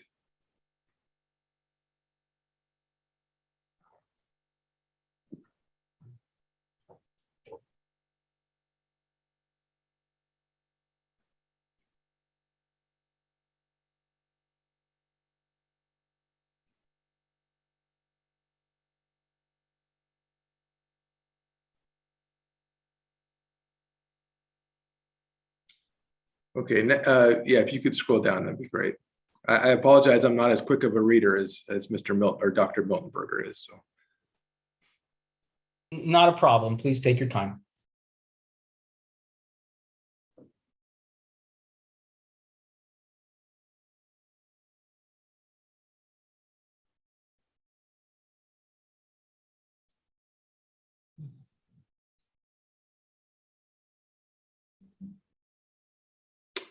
Okay, is there anything else below the signatures there? There is another page below the signatures, yes. Or first, can we go back there just to the next page? Thank you. Do you see that Dr. Howes and Patty Poirier signed this agreement in 2019? I do see that. Thank you. And if we could proceed to the next page so Dr. Howes, or sorry, Dr. Davids can take a look.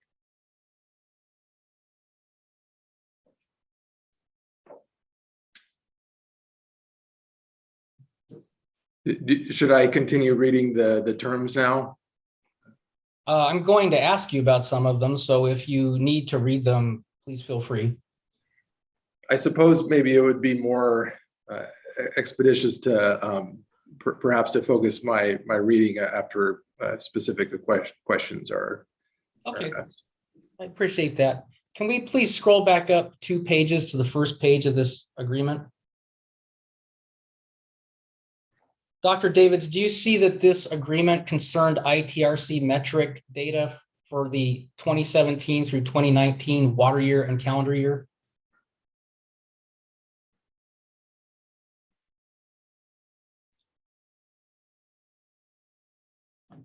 I don't see the part about it being for either a water year or calendar. Okay, I see it in blue now, updated by ITRC. I do see that. Did you use that data in preparing your analysis?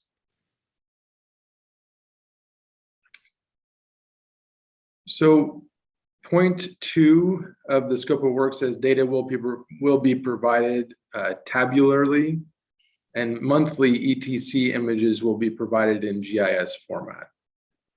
So it's the monthly ETC images provided in GIS format that I used. And so you use that as one of the bases for your analysis that is reflected in your testimony, correct? That is correct. For the period from 2017 through 2019, I averaged by crop the remotely sensed evapotranspiration data, divided that by reference ET to develop crop coefficients, as I discussed with Ms. Kinsey earlier. And was the ITRC metric data your preferred source of evapotranspiration data in preparing that analysis? Objection. Yes, yeah, that was. Sorry, was there someone saying something? Yes, that was me, Dr. Davids. I wanted to object to the use of preferred as vague. Well, and I will overrule the objection, but instruct Dr. Davids, you can, if you would please explain your understanding of the word preferred when you answer. Let me, I can clear it up. I was Great. trying to move a little expeditiously, but I can Okay. clear it up. Ms. Bond, can we please pull up exhibit KWBA 104 and go to page, and we'll start on the first page.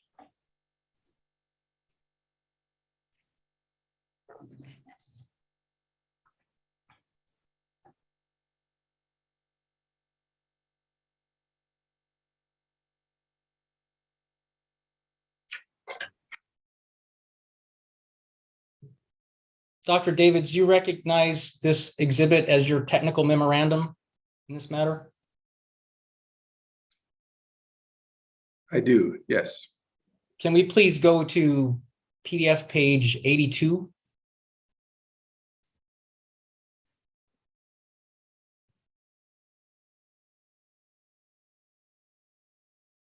Dr. Davids, do you see the final sentence in the first full paragraph? The sentence begins with "one exception for alfalfa." I do see that sentence, yes. In that sentence, do you state your preference for using ITRC metric data when available?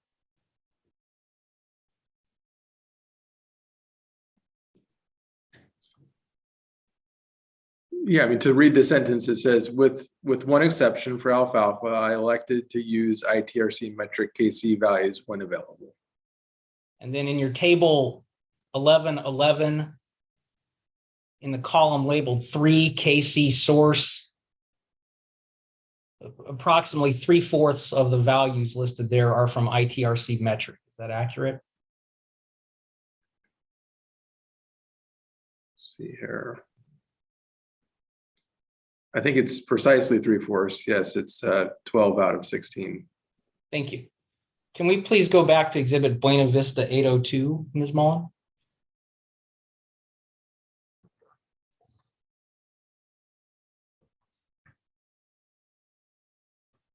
And I'd like to scroll down to page 3.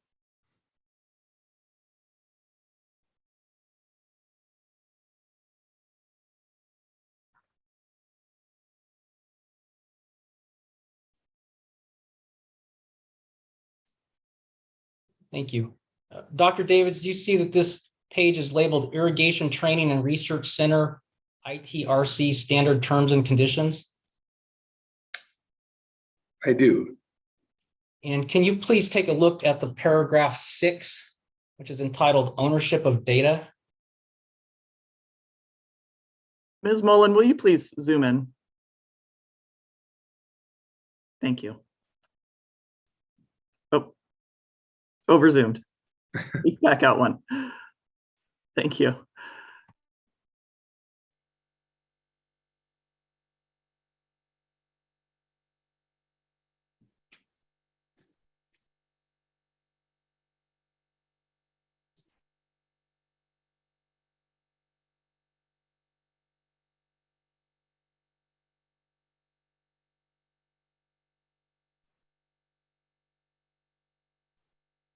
And Dr. Davids, please let me know when you've taken a sufficient look at paragraph 6.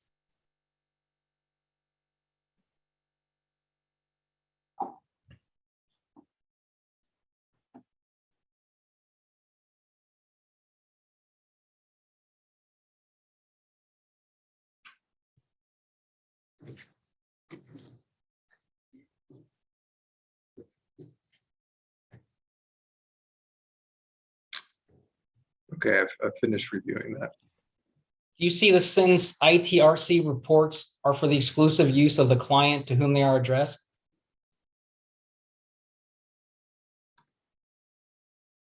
I do see that sentence. I believe it's the 4th sentence in the paragraph. Thank you. Do you understand that the client under this contract was Kern Groundwater Authority? Based on the previous pages that we've reviewed, yes, I do understand that. Can we please go down to the next paragraph, paragraph 7, which is entitled Indemnification? And So, Ms. Kinsey, I'm sorry, I'm going to interpose an objection here. One, that the document speaks for itself. 2, to the extent that Mr. Becerra's questions are going to call for Dr. Davids to interpret this contract. And 3, this is an undue consumption of time. This has been briefed, I think, by the parties in some level of detail, and I'm not sure why Dr. Davids needs to or is qualified to talk about this contract. Let me ask Mr. Becerra, as I understand that you're raising a foundation for your objection and the basis for that, but is there any particular reason we're asking Dr. Davids these questions? Do you think that's his understanding of this contract is relevant to? yes, I do. Okay, Yes, I do. and why is that? I want to understand if he would have used the ITRC metric data if Kern Water Bank Authority had provided him this contract. And why is that relevant to the admission of this testimony? Because experts are only entitled to rely upon materials they can reasonably rely upon. Mr. Davids received the data he used as the base of his analysis without authorization from its creator. And this contract makes it obvious that the creator intended to control the data. Well, and that's, again, a legal argument about the contract. And to the extent we're going to ask Dr. Davids to opine on Mr. Becerra's legal argument or the contractual language, I just think it's inappropriate. I'm not asking for legal interpretation. I'll just ask the question. Let's hear the question. Dr. Davids, would you have relied on the ITRC metric data and presented it as a basis for your testimony in this hearing if Kern Water Bank Authority had shown you this contract before they provided you the data?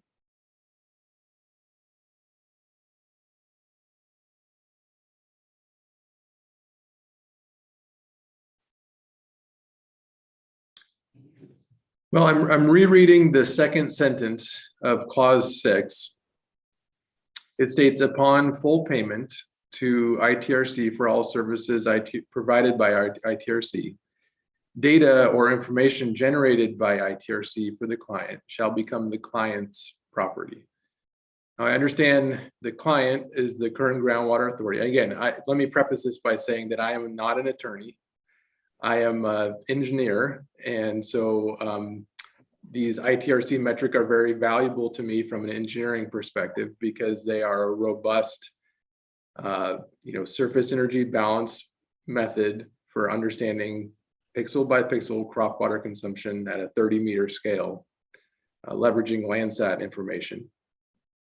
So let me clarify the next few sentences by saying, that this question is not a legal interpretation of this, or my response is not a legal interpretation of this contract.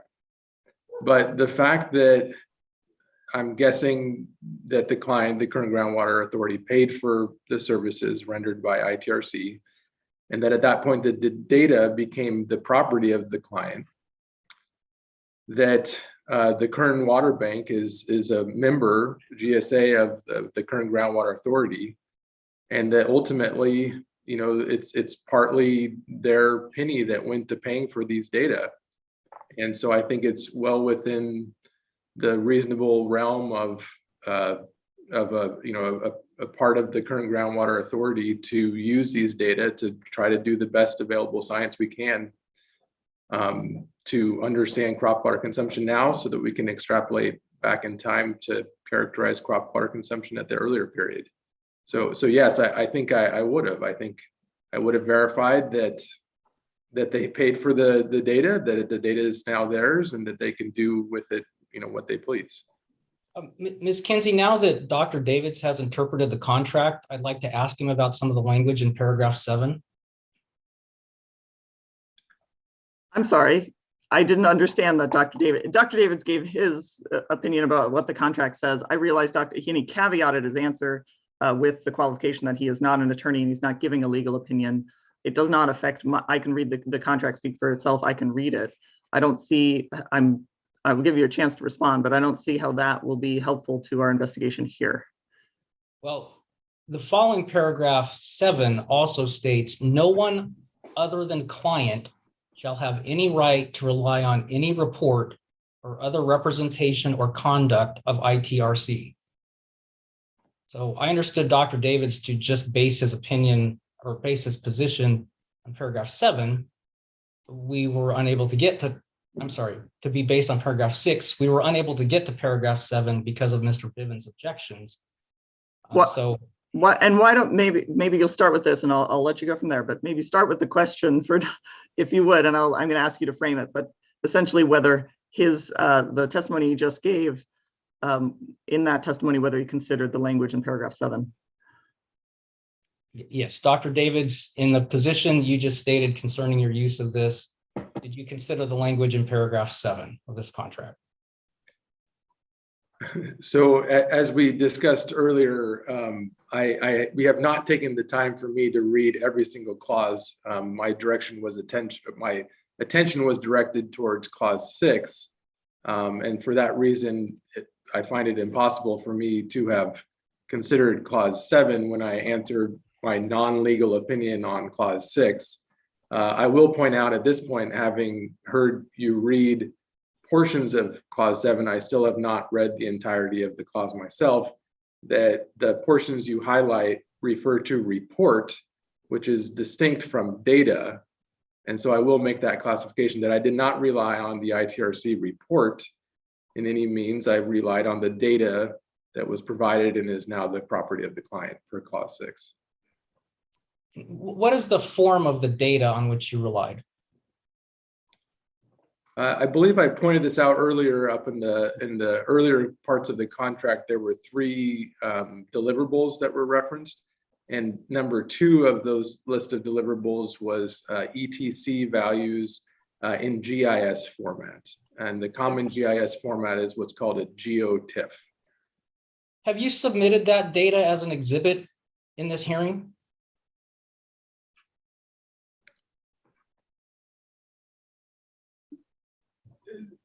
The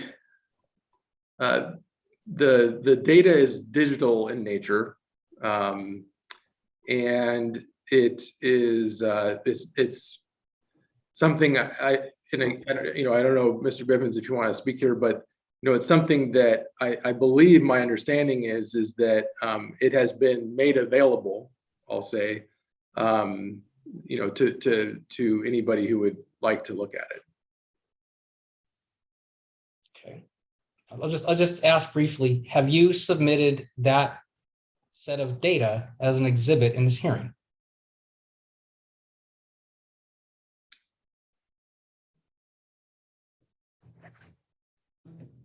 Yeah, so the ITRC metric data, I did not submit as an exhibit in this hearing. Thank you.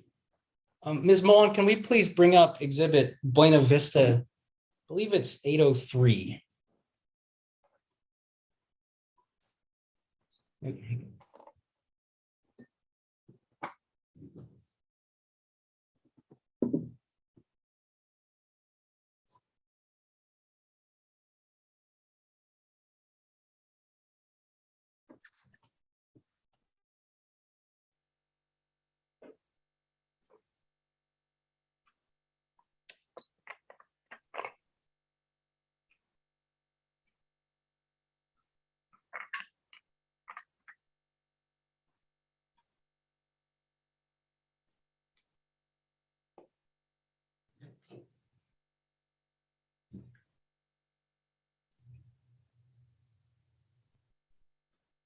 And Ms. Kinsey, if I may just point out that I was not endowed with a large storage reservoir, so bio breaks are most likely going to be frequent.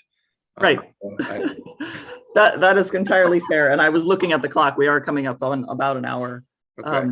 But I think, Mr. Becerra, let me finish your line of questioning here, as long as it's not too long, and then we'll take another break. Sure. So I'm looking for exhibit Buena Vista 803.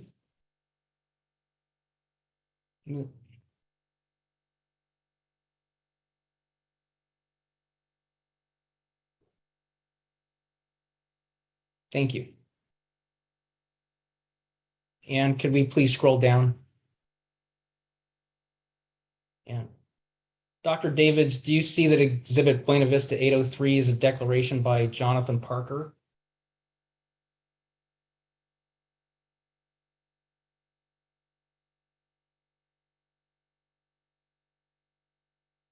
Yes, I do see that. And is Mr. Parker the general manager of the Kern Water Bank Authority? That is my understanding, yes. Can we please scroll down to the next page?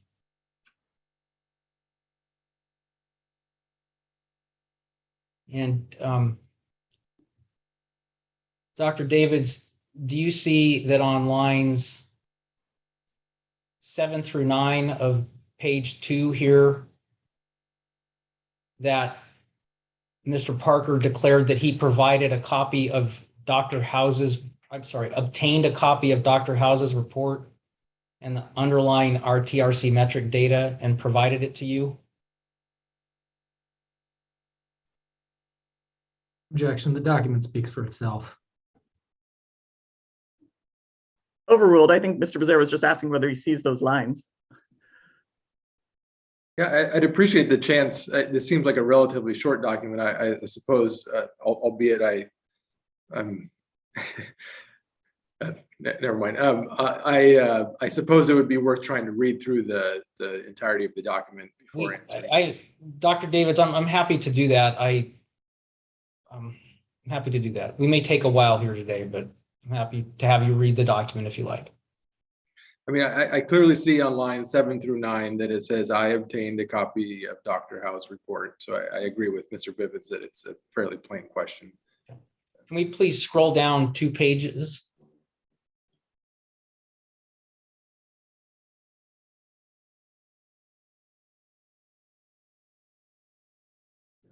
And we may need to back up, please, Ms. Mullen, so Dr. Davids can see the whole thing.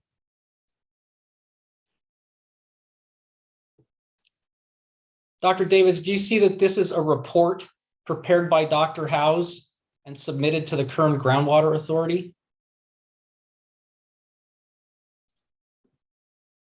I do see that, yes. Yeah. Did Mr. Parker truthfully declare that he provided this ITRC report to you? That is correct, yes. So you did receive a report from ITRC as part of your work on this matter, correct? Yeah, I discussed I think the chain or the provenance of where the information that came to me, went through from the ITRC to the Kern Groundwater Authority to the Kern Water Bank. I believe it was to Mr. Cameron, and to myself. And as part of that transmittal, there was this report and also a link to the GIS files that I ultimately used. And we can go back to the contract if you like, but earlier you noted that the language in the contract only spoke to ITRC reports being used by others and not data. Having seen this report now, do you believe that would you have used this report and the underlying data as a basis for your opinion if you had been provided that contract between ITRC and the Kern Groundwater Authority? And I'm going to object on the grounds that it misstates Dr. David's testimony. He previously testified in response to Mr. Becerra's questions that he only relied on the underlying data and not on the report. Thank you, Mr. Bivens. I'm going to sustain that objection, but let's start with the question first, Mr. Becerra, to set this up of asking Dr. Davids whether or not he relied on this report. Dr. Davids, I'll ask it. Dr. Davids, did you rely on this report when preparing your written testimony that you submitted as KWBA 100? No, I relied on the underlying data, the GeoTIFF files. That was the basis for the determination of pixel by pixel crop coefficient data as described in my presentation earlier. All right, with that framework in mind, I'll turn this back to you, Mr. Becerra. Do you know whether Dr. Howes provided this report as a summary of the data on which you relied to the Kern Groundwater Authority?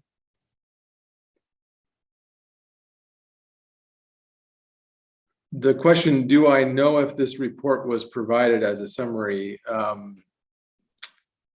Could you clarify what you mean by that? Well, Do you mean that, is this report a summary, or do you mean, do I know if it was provided to the Kern Groundwater Authority? Do you know whether this report that Mr. Parker provided to you summarizes the data on which you relied in preparing your testimony? Well, I believe I'd have to review the contents of the report to answer that question. Okay, thank you very much. I hate to push the point, but is now an okay time to take a break, or Mr. Becerra? Yeah, of course, Dr. Davids, of course. Happy to take a break now. Let's take a break, and I'm sorry that passed my mind because we are past 11 o'clock. Let's go ahead and take a 15-minute break for all of us. We will return at 11:18. Okay, thank you.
All right, I see we have Dr. Davids, Mr. Becerra, and Mr. Bivens here with us. So let's go ahead and resume where we left off. Mr. Becerra, back to you.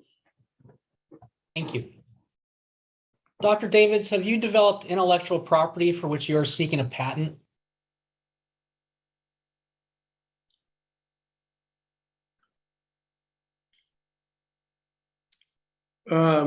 Let's see, the verb tense in terms of seeking, I think would be incorrect. I think that I did seek, so that's something in the past, yes. Okay.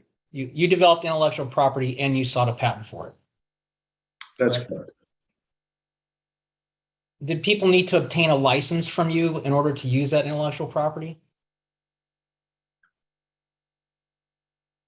So I'm sorry, let me object. I think this calls for a legal conclusion, and frankly, I'm not sure where we're going, but it seems of questionable relevance. Let's all, Mr. Becerra, can you let us know where we're going with this line of questioning? Yes. Thank you. Dr. Davids used intellectual property of the Irrigation Training and Research Center without a license from them, and I'm seeking to understand if he requires licenses for his own intellectual property to establish what he does as an expert.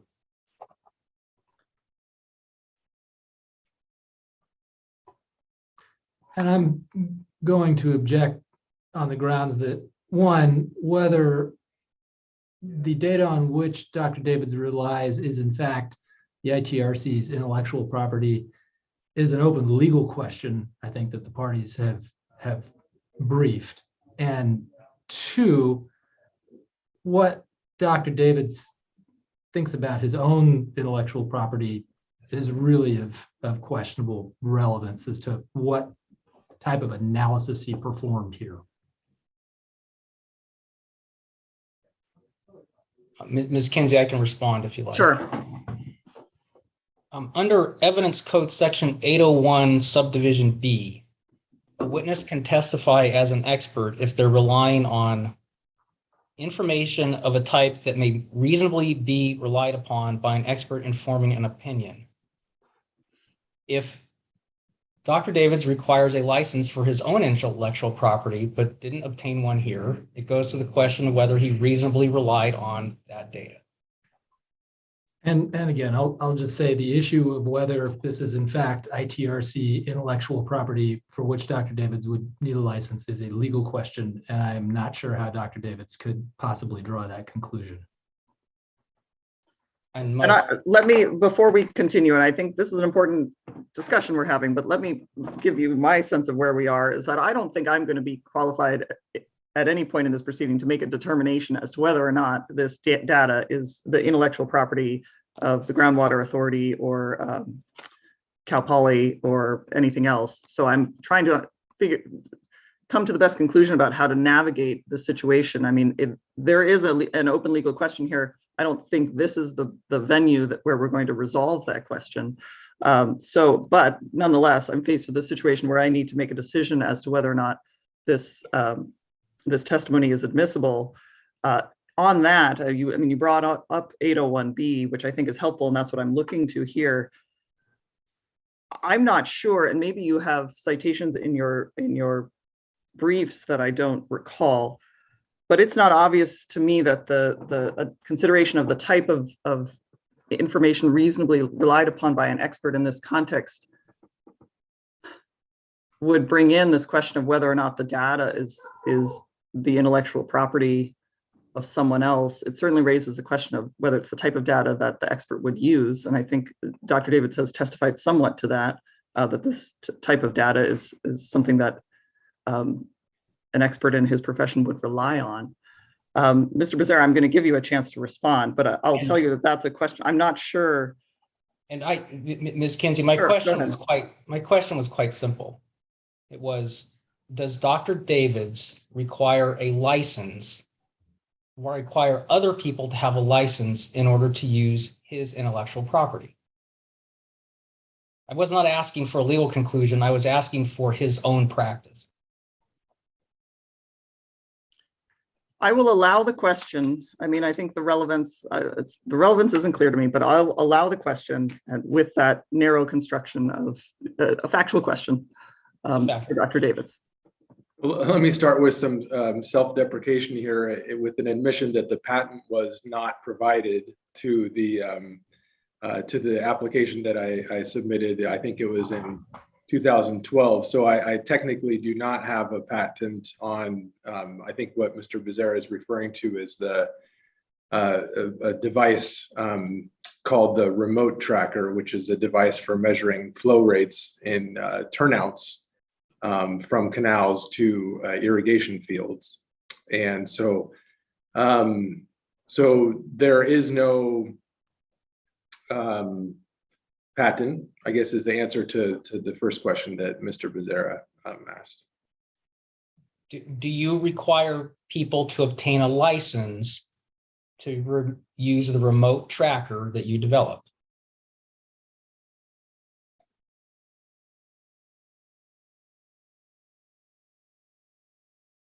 The clients that use the remote tracker generate data, and at that point the data becomes the property of the client. They can do with it whatever they would like to.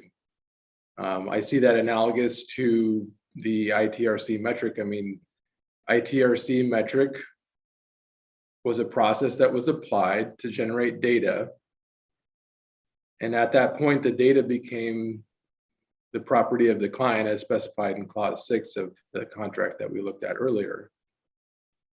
I did not use the process developed by ITRC metric that might have some licensing restrictions on it. Rather, I used the product or output similar to as if one of my clients would have provided their data to some other third party. I would have no basis for any sort of query with that, because at that point the data is the property of the clients, and it's their decision as to what to do with it.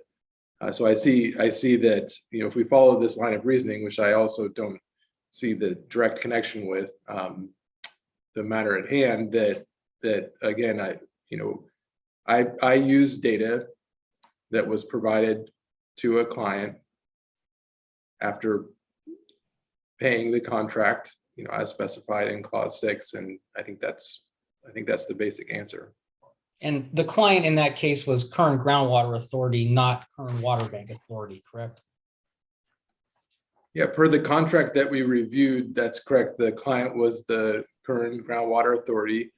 If I understand the composition of the Kern Groundwater Authority, and I'm not an expert in the Kern in the Kern Groundwater Authority by any means, but I understand other groundwater authorities to be made up of different member units. I'm not sure if that's the correct terminology, of which Kern Water Bank would be one of those member units. Okay.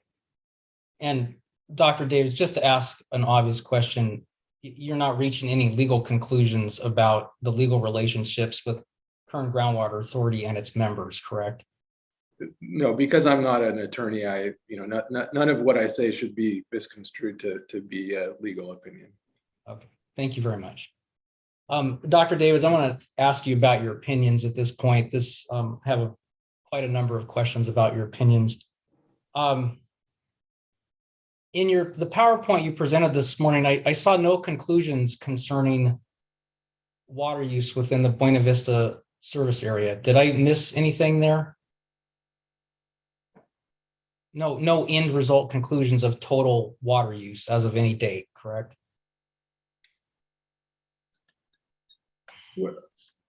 Could you clarify what you mean? Because, yeah, could you clarify what you mean? Sure. Can we please pull up Dr. David's PowerPoint, which I believe is exhibit KWBA 148. Thank you, Ms. Mullen.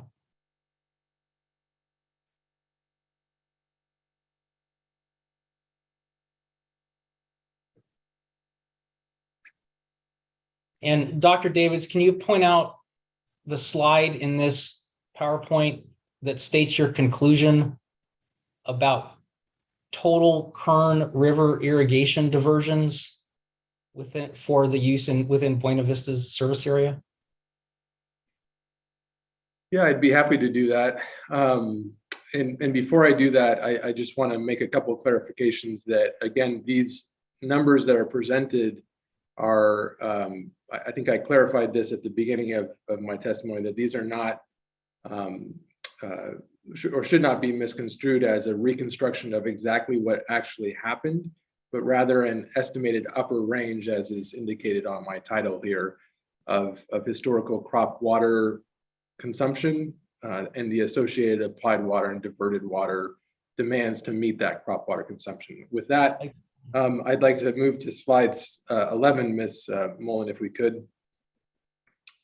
And I think, Mr. Becerra, you would appreciate the fact that a table with 135 years on it would be difficult to fit on a PowerPoint slide. And so what this is a visual representation of quantitative values where each inflection point within each of these curves represents a single quantitative value that could be further developed or with more precision generated by a subsequent exhibit that provides a tabular summary, and I can provide, well, let me stop there. So yes, this figure. No, I appreciate the clarification. So if I understand what you just said, we should look at this slide 11 and understand that the peak values, one of which exceeds 350,000 acre feet a year, represent your end conclusion of theoretical water use. Is that accurate? Could you clarify what you mean by water use? Okay. Dr. Davids, this slide 11, that peak value that goes above 350,000 acre feet, does that represent your conclusion about, I believe it's diversions from the Kern River to serve irrigation within Buena Vista's service area? Well, I think my testimony, I think, is very careful to suggest that or present things as a likely range or a range of potential diversions in support of irrigation within the current Buena Vista Storage District service area of 50,472 acres. Okay, let me try this a different way. Can we please go to Dr. David's testimony, which is exhibit KWBA 100 and PDF page 6. And we need to go down to line 23.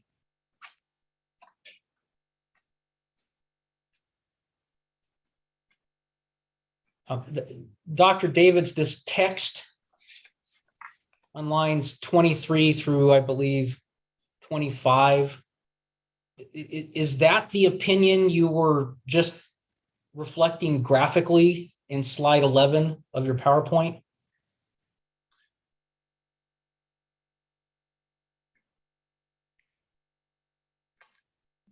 Yes, that's correct, Mr. Becerra. So if you look on line 25, there are two values represented, the 234,800. That would represent the lower portion of the blue shaded region on the previous slide that we were looking at. And 352,700 would represent the top of the blue portion of the slide that we were just looking at. Okay, thank you for the clarification. And so that conclusion concerns theoretical Kern River diversions for irrigation. Is that accurate?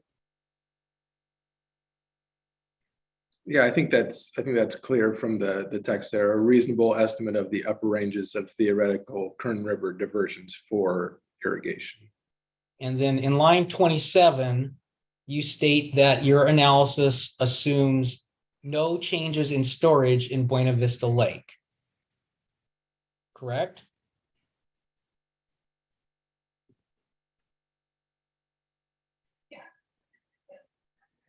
Yes, line 27 states, and no changes in storage in Buena Vista Lake. That's correct.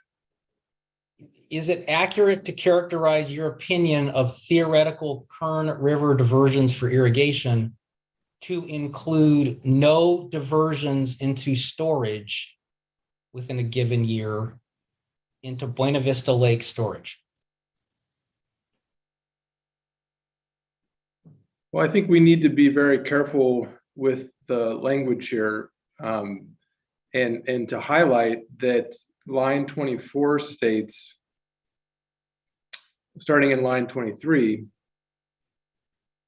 theoretical Kern River diversions for irrigation. So for irrigation is a very important classification or additional clause to this statement, meaning that this analysis expressly focuses on diversions for irrigation.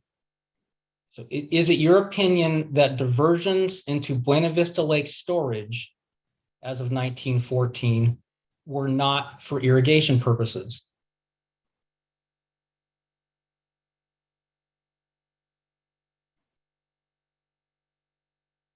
Could you repeat the question, please, Mr. Becerra? Certainly.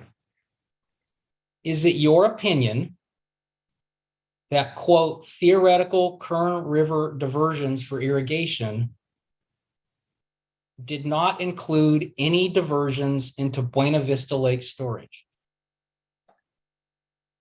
No, that's not what I'm saying at all. In fact, that the reason there's a range in the estimated amounts for diversions for irrigation is because, and I explained this in my presentation earlier, is that if the irrigation diversions were made directly from the Kern River and there were no evaporation losses from Buena Vista Lake, then my estimate for the irrigation for diversions would be the lower of the two numbers, the 234,800.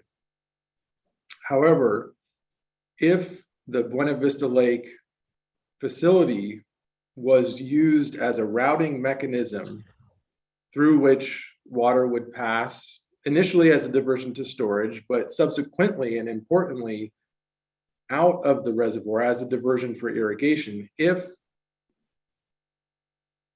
Buena Vista Lake storage was used and it was full for that entire period, meaning the surface area was that maximum surface area, then the total irrigation diversions, my estimated upper range of Kern River diversions for irrigation would be the upper number. So I think implicit in my approach is the fact that of course Buena Vista Lake was a facility that water could be routed through for the purposes of irrigation. I think I'll stop at that point. Thank you. Your upper bound there assumed that Buena Vista Lake was full for the entire year, correct? That's correct. That's correct. It assumed that the surface area of the lake was at its full maximum extent, and that evaporation was occurring from that surface area. So your opinion includes no accumulation to storage in Buena Vista Lake during any given year, correct? Yeah, and I'd like to just reiterate that again. Dr. Davids, it's a pretty simple question. Did your opinion assume no accumulation to storage in Buena Vista Lake during a given year? Objection. Vague as to accumulation to storage. Overruled. If you don't understand the question, Dr. Davids, you're welcome to say that you don't understand the question. Okay, yeah. Well, what I'm trying to articulate is that it's the nature of my analysis, and again, if we look closely at the language, is that it quantifies upper estimates of diversions for the purpose of irrigation. And it acknowledges that storage facilities could have been used to route water through to provide that. But really what I'm looking at are whether it came from the outlet of Buena Vista Lake or whether it came directly from the Kern River, the sum of those two numbers, the outlet from Buena Vista Lake or diversions directly from the Kern River, that is the nature of the analysis that I performed. Just to confirm, Dr. Davids, your opinion about theoretical Kern River diversions for irrigation included no diversions to accumulate storage in Buena Vista Lake. Is that accurate? No, I don't think that's accurate. I think what I'm trying to say is that I did not make an opinion of what was diverted for the purposes of storage. My testimony is focused on what was diverted for the purposes of irrigation. Okay, thank you. I understand your point. Can we please pull up, or actually, here on line 26, you say you assume that an adequate water supply was available. Does that mean you're assuming that there was adequate water from the Kern River to serve demand in every year?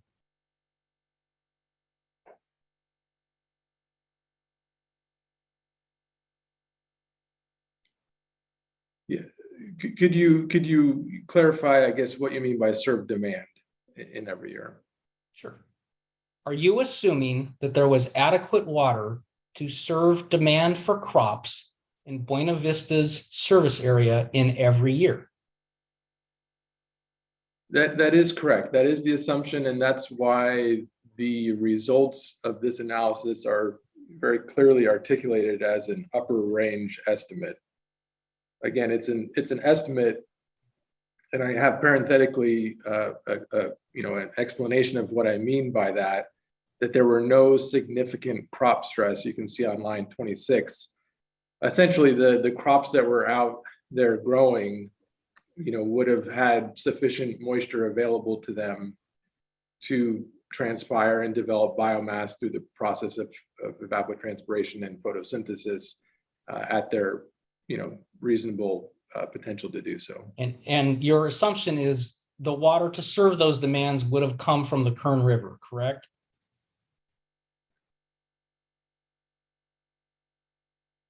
No, I don't think that's correct. You're assuming there was an adequate water supply to serve the crops within Buena Vista every year. Is that all right? Yes, that's what line 26 says. And your opinion is about theoretical Kern River diversions. So you are assuming the water came from the Kern River every year. Is that accurate? Well, I think the way I'd like to answer that question is that, of course, yes, the assumption is that that the water, ultimately comes from the Kern River. What I'd like to clarify is that I'm not saying that the water couldn't have come from or routed through the Buena Vista Lake. So I just want to clarify that when I say Kern River, that we mean either directly from the Kern River, and I've said this a few times, but just to to reiterate that, if you mean by the Kern River that it could have come directly from the Kern River or as routed through the Buena Vista Lake complex, then yes, I agree with that statement. Okay, can we please pull up exhibit North Kern 3, Ms. Mullen?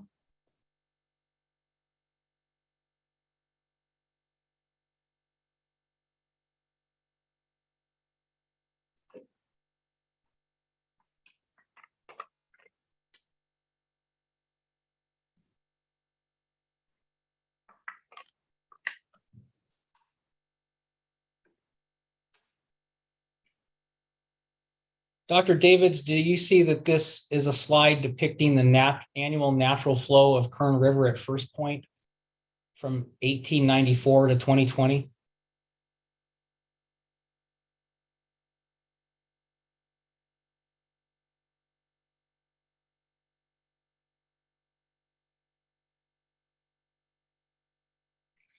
I'm just taking a moment to absorb the contents of the exhibit. I do see that, yes. Does Exhibit North Kern 3 accurately depict the variability of Kern River flows to the best of your understanding?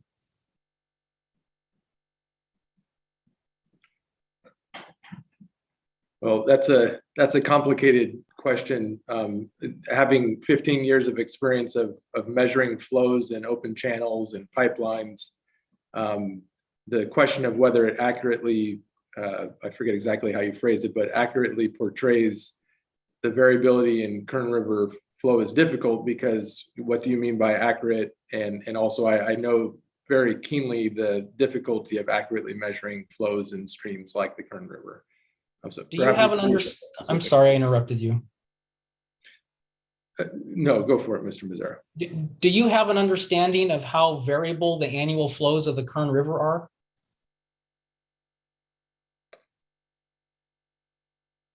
I think I do have a good sense of that, and there's a term of art called flashiness, and I think we could say that the Kern River is a flashy hydrologic system. Does Exhibit North Kern 3 generally depict accurately how flashy the Kern River is? Well, again, I think the question of whether it accurately portrays that is a question that is outside of the scope of what I could answer right now, not having seen the stream gauging data or the rating curves, or the background behind the data that I'm looking at. Again, as Dr. Miltenberger pointed out yesterday, from a historical context, from a water resources context, whenever I look at a figure like this, I actually need to understand the story behind the data here, which involves the stream gauging measurements, the techniques that were used, who performed them, and that sort of thing. So, did you consider the Kern River's flashiness in preparing your opinion about what water supplies would be available from the river for irrigation?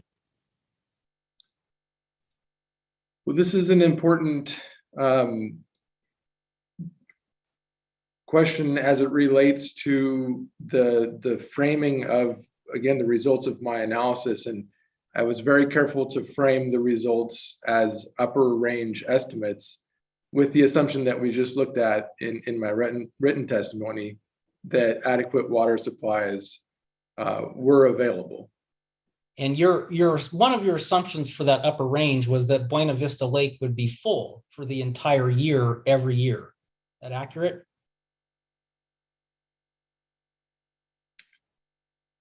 Yeah, the estimate of upper range evaporation from Buena Vista Lake, of course, if you were trying to make an estimated upper range, what you would assume is that the lake was full the entire time, and that would provide your upper threshold. And of course, the lower threshold would be as if the lake was empty the entire time. So your analysis assumed that for the upper range, in every year, Buena Vista Lake would be full for the whole year, notwithstanding the Kern River's flashiness, correct?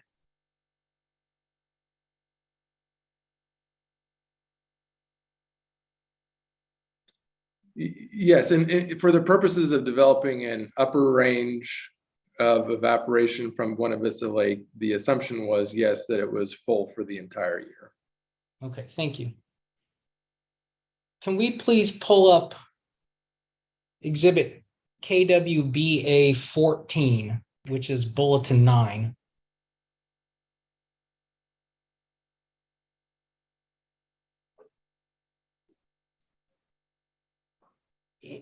Thank you, Ms. Mullen.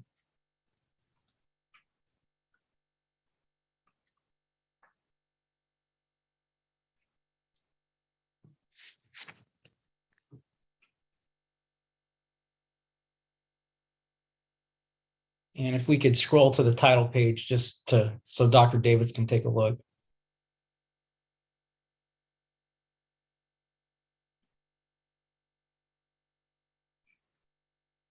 I have a particular appreciation for this document because on the front it says Hati, And that means elephant in Sanskrit. And so the picture of the elephant on the front of the cover, maybe you were wondering why there was an elephant there. So I have wondered that. I appreciate that. Thank you. yeah, Dr. Hathi David. elephant. Yeah.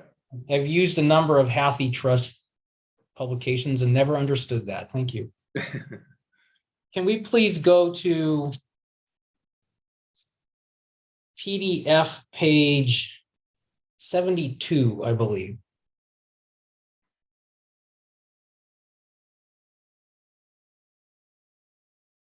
And Dr. David, you relied on bulletin 9 in your analysis, correct?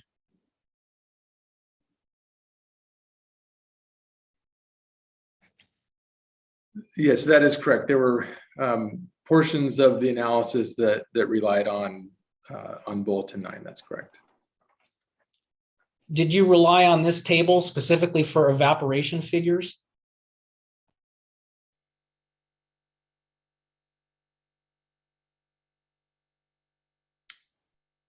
I need to look at something actually here. So there's one line on slide 11 of my presentation that relies on the evaporation numbers presented on this table. That is correct.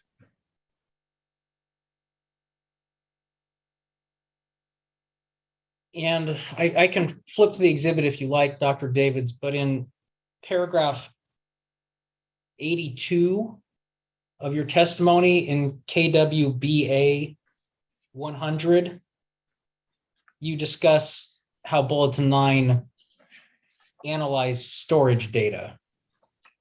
Is that accurate?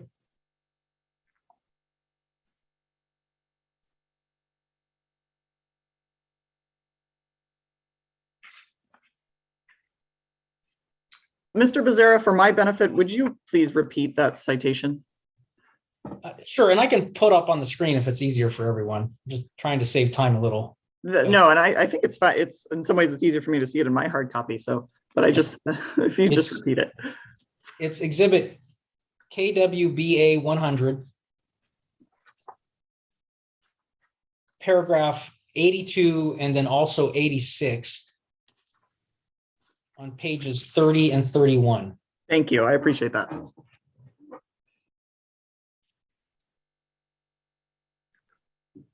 So, and could you repeat the question, Mr. Sure. Becerra? So in paragraph 82, on the line 17 through 19, you discuss how Bulletin 9 analyzed nearly a decade of Buena Vista Lake storage data. Do you see that? I do see that, yes. Is that a reference to this table?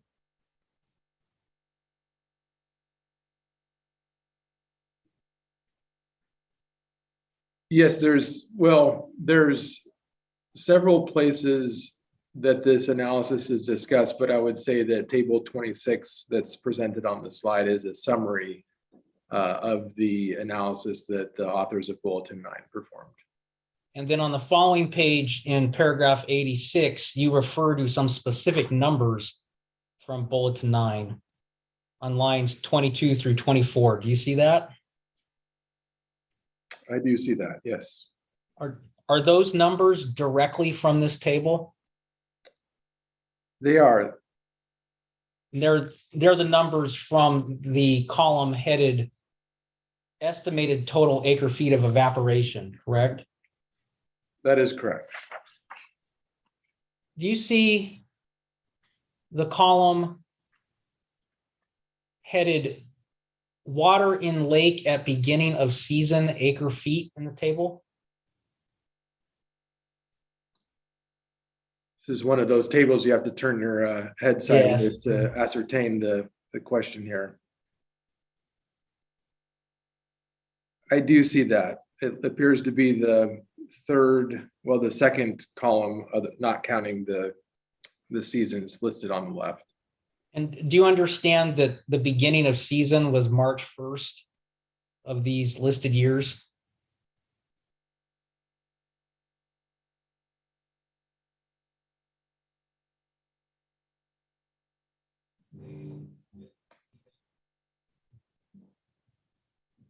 I believe that to be generally the case, but there are exceptions, I think, noted in the table that would specify otherwise, but. I appreciate that. Within that column, that beginning of season number ranges from 28,000 acre feet as a low to 194,800 as a high, correct?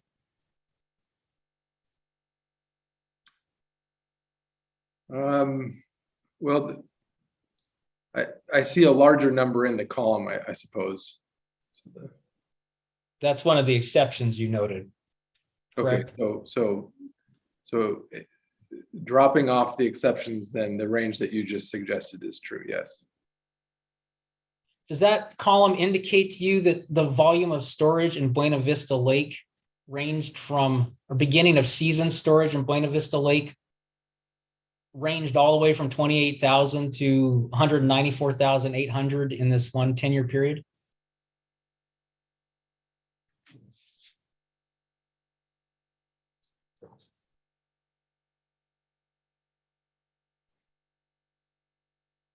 Yes, I think that would be an accurate assessment based on the title of the column of this data that we're looking at. Okay, thank you. Let's look at the specific year specific season 1914 to 1915. Do you see that line? I do. And do you see that the lake began that season on March 1st, 1914 with 28,000 acre feet in storage? I do see that.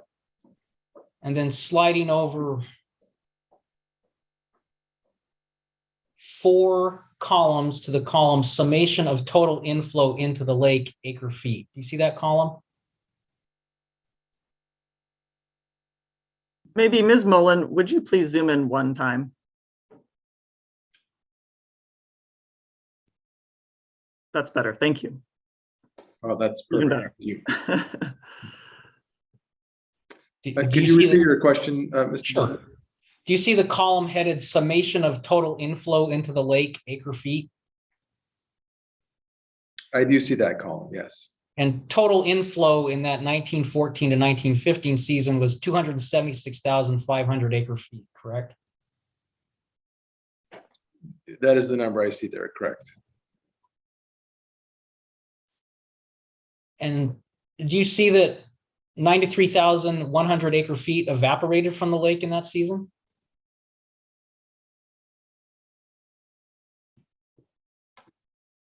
I do see that, yes. Okay. So the lake starts the season at 28,000 acre feet, correct?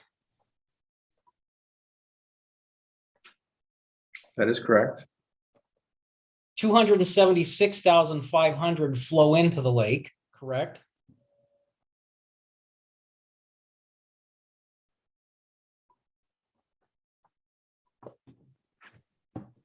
That is correct. Then the next line down for the 1915 to 1916 season, the lake starts at 175,700 acre feet, correct?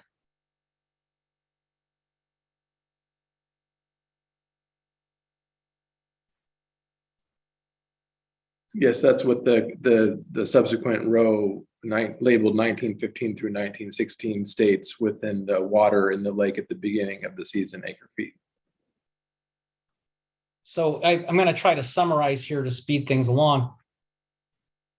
The lake started at 28,000 acre feet on March 1st, 1914. And 276,500 flowed into it. But only 175,700 was left at the beginning of the next season, correct?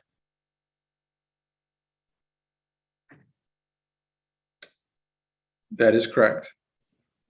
Does that indicate to you that Miller and Lux, who was running the facility, accumulated water into storage during the season 1914 to 1915?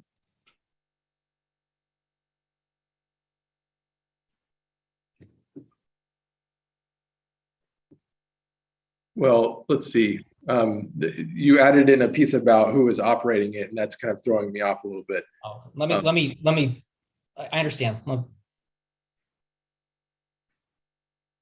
I guess because I can't speak to, who operated the reservoir at this time as as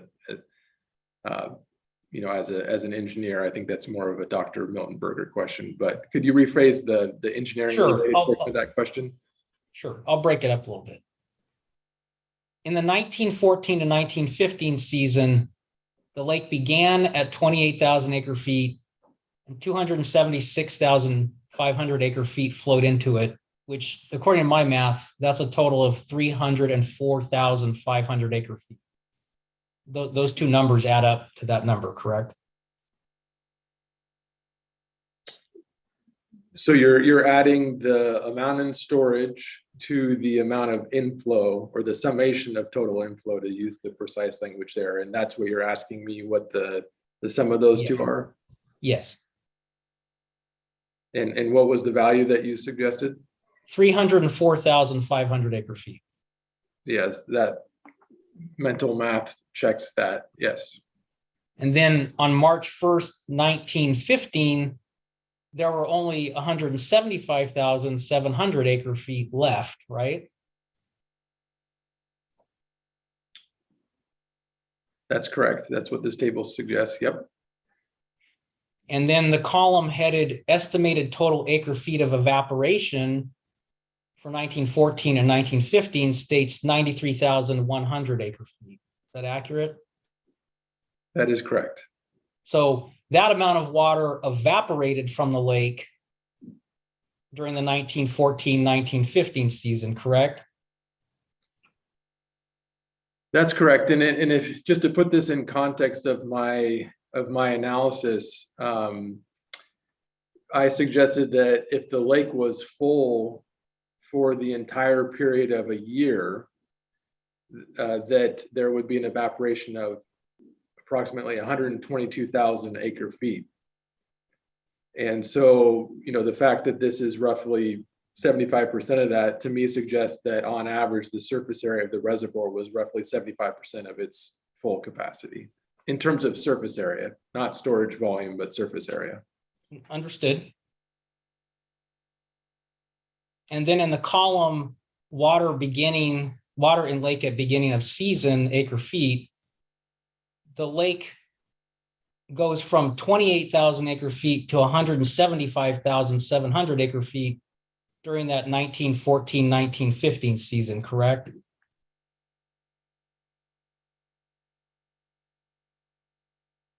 Well, I think that column represents the amount of storage at a precise time, representing the beginning of the season. If that's what you said, that's correct. Yes. Yes.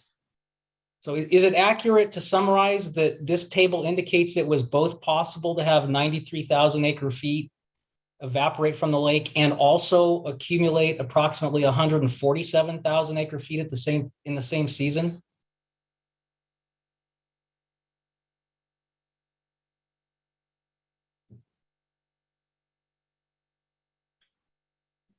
Well, I mean, yes, of course, a reservoir is sort of always simultaneously doing two things. Number one, it's either storing or releasing water, and number two, there's a certain amount of evaporation that's a function of its surface area. So I think, yes, the answer to your question is fairly obvious. Okay. And your opinion assumed, however, that Buena Vista Lake would either be completely empty or completely full for an entire year. Is that accurate? Well, again, just to reiterate, the nature of my analysis was to develop a range, a theoretical range of possible diversions for the purposes of irrigation. Okay, and in that sense, I believe the column we could be looking at would be the second to last column on the right, which is the summation of outflow from the lake. Now, that would be the portion of the water coming out of the lake that would be used to meet irrigation water demands. And as I suggested before, The range that I provided assumes two in members, two different possible scenarios. One being where all of the water was directly diverted from the Kern River and Buena Vista Lake was empty. And I suppose in that case, this column, the second from the right, would be represented by zeros, representing a zero outflow from the reservoir, or zero amount of the crop water requirements coming from the reservoir directly.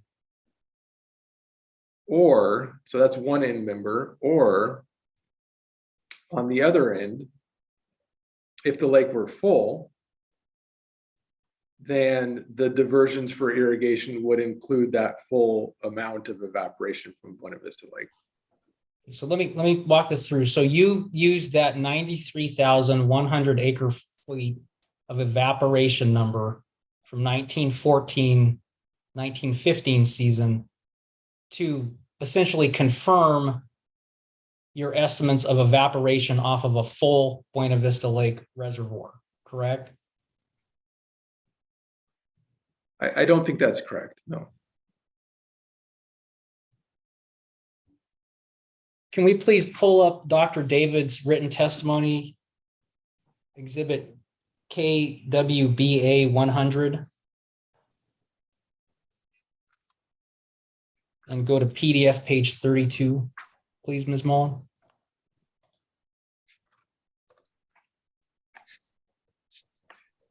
Since I'm using the hard copy, Mr. Becerra, could you reference the paragraph number? Sure. 86 on Great. page 31. Great, thank you, sir. And just for planning purposes, Mr. Becerra, we'll probably be looking for a natural breaking point in the next 15 to 20 minutes. So just let me know. It hopefully will be 5. That would be greatly appreciated. Thank you.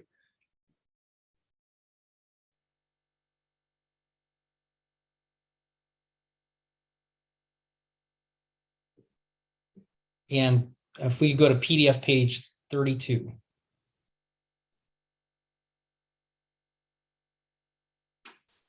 And paragraph 86 at the bottom of the page. Dr. Davids, do you see on lines 22 through 24 on this page 31, you include the numbers from evaporation, for evaporation from that table 26 from bulletin 9? That is correct. I do see that. And you use those as a comparison for your calculation of theoretical evaporation off of a completely full Buena Vista Lake. Is that accurate?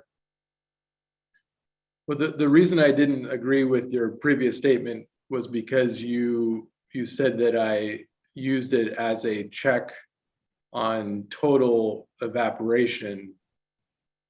And I think more precisely, the language would be that I used it, and I think as I characterize in this paragraph, I used it as a check to ensure that the actual observations were within the range of what I suggest. Meaning that are they somewhere between the theoretical minimum of 0 and the theoretical maximum of 122,000 acre feet. And so for that purpose, yes, this is what I use these values for. Okay, can we please go back to exhibit KWBA, I believe it's 14, bulletin 9 that we were just discussing.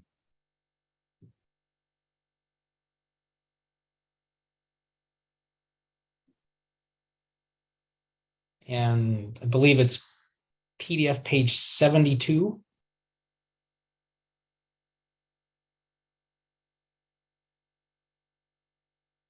So looking again at the season 1914 to 1915, it indicates that evaporation off of the lake was 93,100 acre feet, correct? That is correct. And that season started with 28,000 acre feet in storage. Is that accurate? That is correct. And the following season on March 1st, 1915, the lake held 175,700 acre feet. Is that accurate? That is what this table suggests, yes. So is it fair to say this table indicates that it's both possible, it was both possible for 93,000 acre feet to evaporate from the lake and also for approximately 147,000 acre feet to accumulate in the lake in the same season? Yeah, I think my previous statement affirms the nature that reservoirs, as I mentioned already, are always doing the combination of evaporating water, right, from the open water surface. That's a well-known and understood process, and changing in storage, whether that's a positive change in storage or negative change in storage. So that is a correct understanding of this table and of how reservoirs operate in general. And this is what the state's analysis of Buena Vista Lake concluded in Bulletin 9, correct?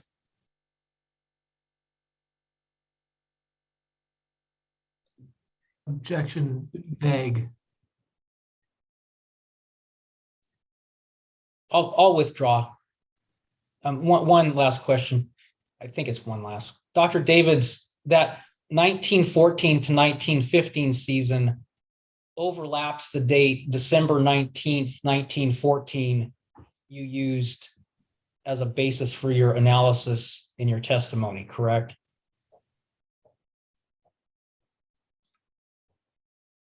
Well, I think I'd like you to define what you mean as a basis for my analysis for me to answer the question.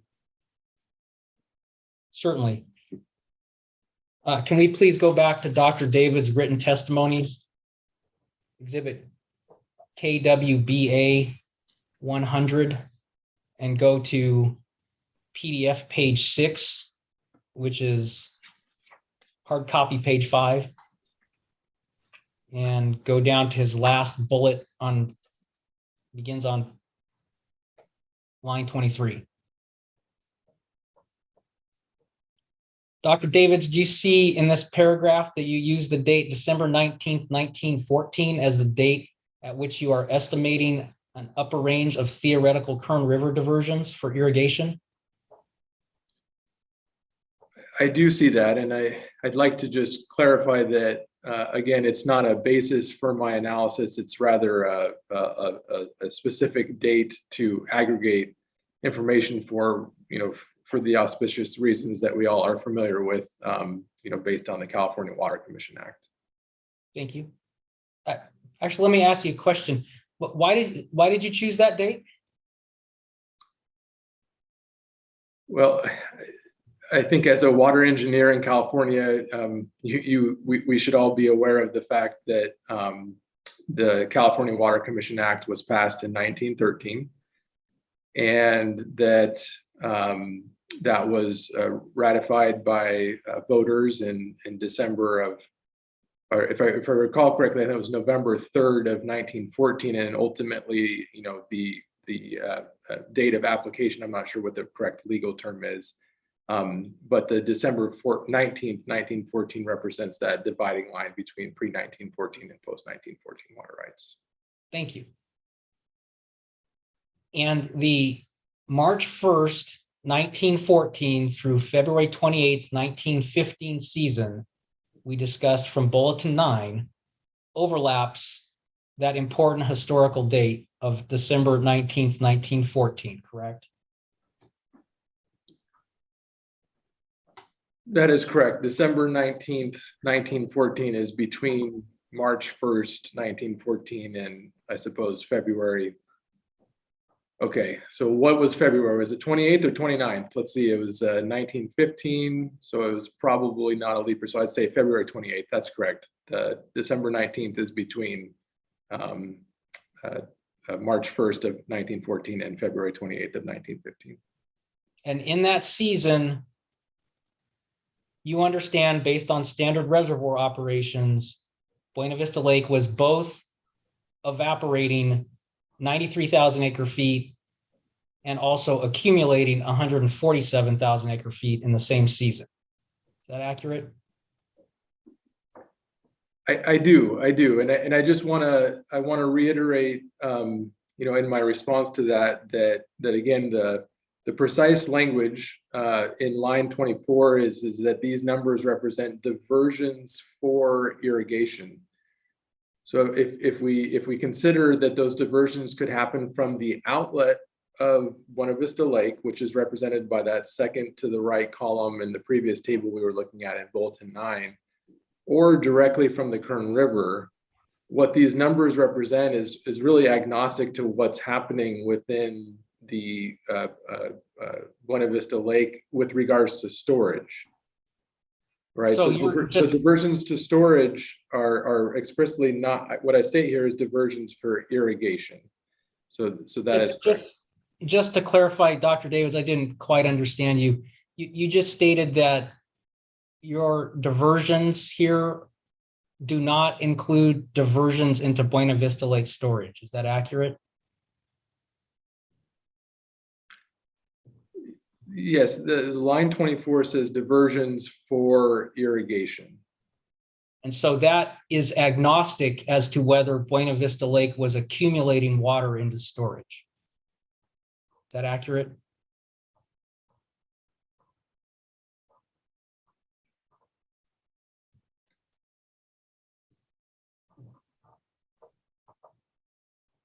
Well, the range that's presented in terms of evaporation losses from Buena Vista Lake, again, assume as two in members, number one, either a completely empty lake, or number two, a completely full lake. So in that sense, the reason why I'm thinking before I answer your question is there is some connection to the status of the reservoir. But I expressly and very precisely use the language Kern River diversions for irrigation in the way that I classify the results of my analysis in this paragraph.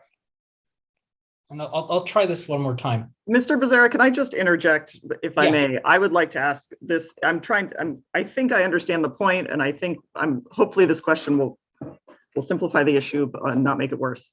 But Dr. Davids, if I can ask the question this way, my understanding from your responses to Mr. Becerra and your testimony today is that in this paragraph that we're discussing and the statement that you're discussing about the estimate of the upper ranges of theoretical Kern River diversions for irrigation, and you provide the range, that upper range estimate does not include any diversions that may have occurred during that season that replaced evaporative losses within Buena Vista Lake, but were not within that same season then used for irrigation purposes. Is that accurate? That was a very good question, I think, and dense. And I if you could repeat it one more time so that I can make sure I capture that fully. Let me repeat what I think are the relevant parts. I mean, we know the sentence we're talking about in your testimony. What I'm asking is whether or not this range that you provide of estimates of diversions for irrigation, my understanding is that this does not include diversions into Buena Vista Lake that would replace evaporative losses, but then that were not subsequently used for irrigation within that same season by Buena Vista. I think that is a nice characterization of the assumptions of the analysis. I'll turn back. Thank you. I appreciate that. Turn back to Mr. Becerra. Maybe that helps. That was the way I thought about it, but I'll turn it back to you. Thank you very much, Ms. Kinsey. It did help. I think I have one additional question on top of that. In addition, Dr. Davids, your term diversions for irrigation does not include accumulating storage in Buena Vista Lake for a later year's use. Is that accurate?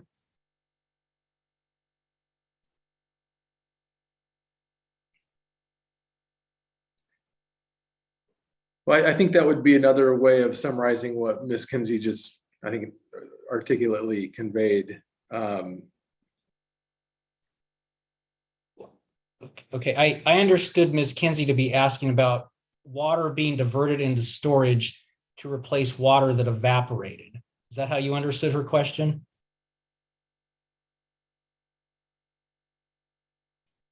Well, there was a timing component to that I think changes the, I don't know if Ms. Kinsey, if you want to try to clarify that again, but now I'm not sure who's getting examined here, but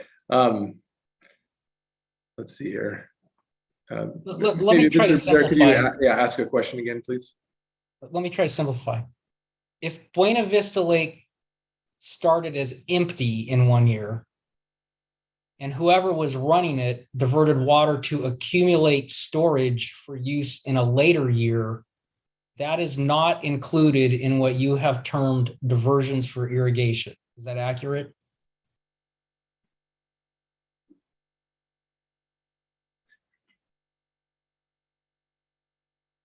There's a component of my analysis that has to do with evaporation from Buena Vista Lake. And again, there's this range that's provided. And so in that sense, there is a linkage to how much is diverted into storage. So for example, well, let me stop there. Yeah, let me stop there. But if let me put it this way: if no water was diverted out of Buena Vista Lake for the purpose of irrigation, so no water was diverted out of Buena Vista Lake, then I think the way we can interpret this lower range of my estimate is that would be the amount of water. So in this case, it's the 234,800 acre feet. That is my best professional opinion of how much water would have been diverted from the Kern River for the purposes of supporting the cultivation of the crops, grown in 1914, which were primarily alfalfa. And if I recall correctly, 43,610 acres total of crop irrigated acreage. Let me try it one more time. Dr. Davids, your category diversions for irrigation does not include diversions to accumulate water in Buena Vista Lake for use in a later year. Is that accurate?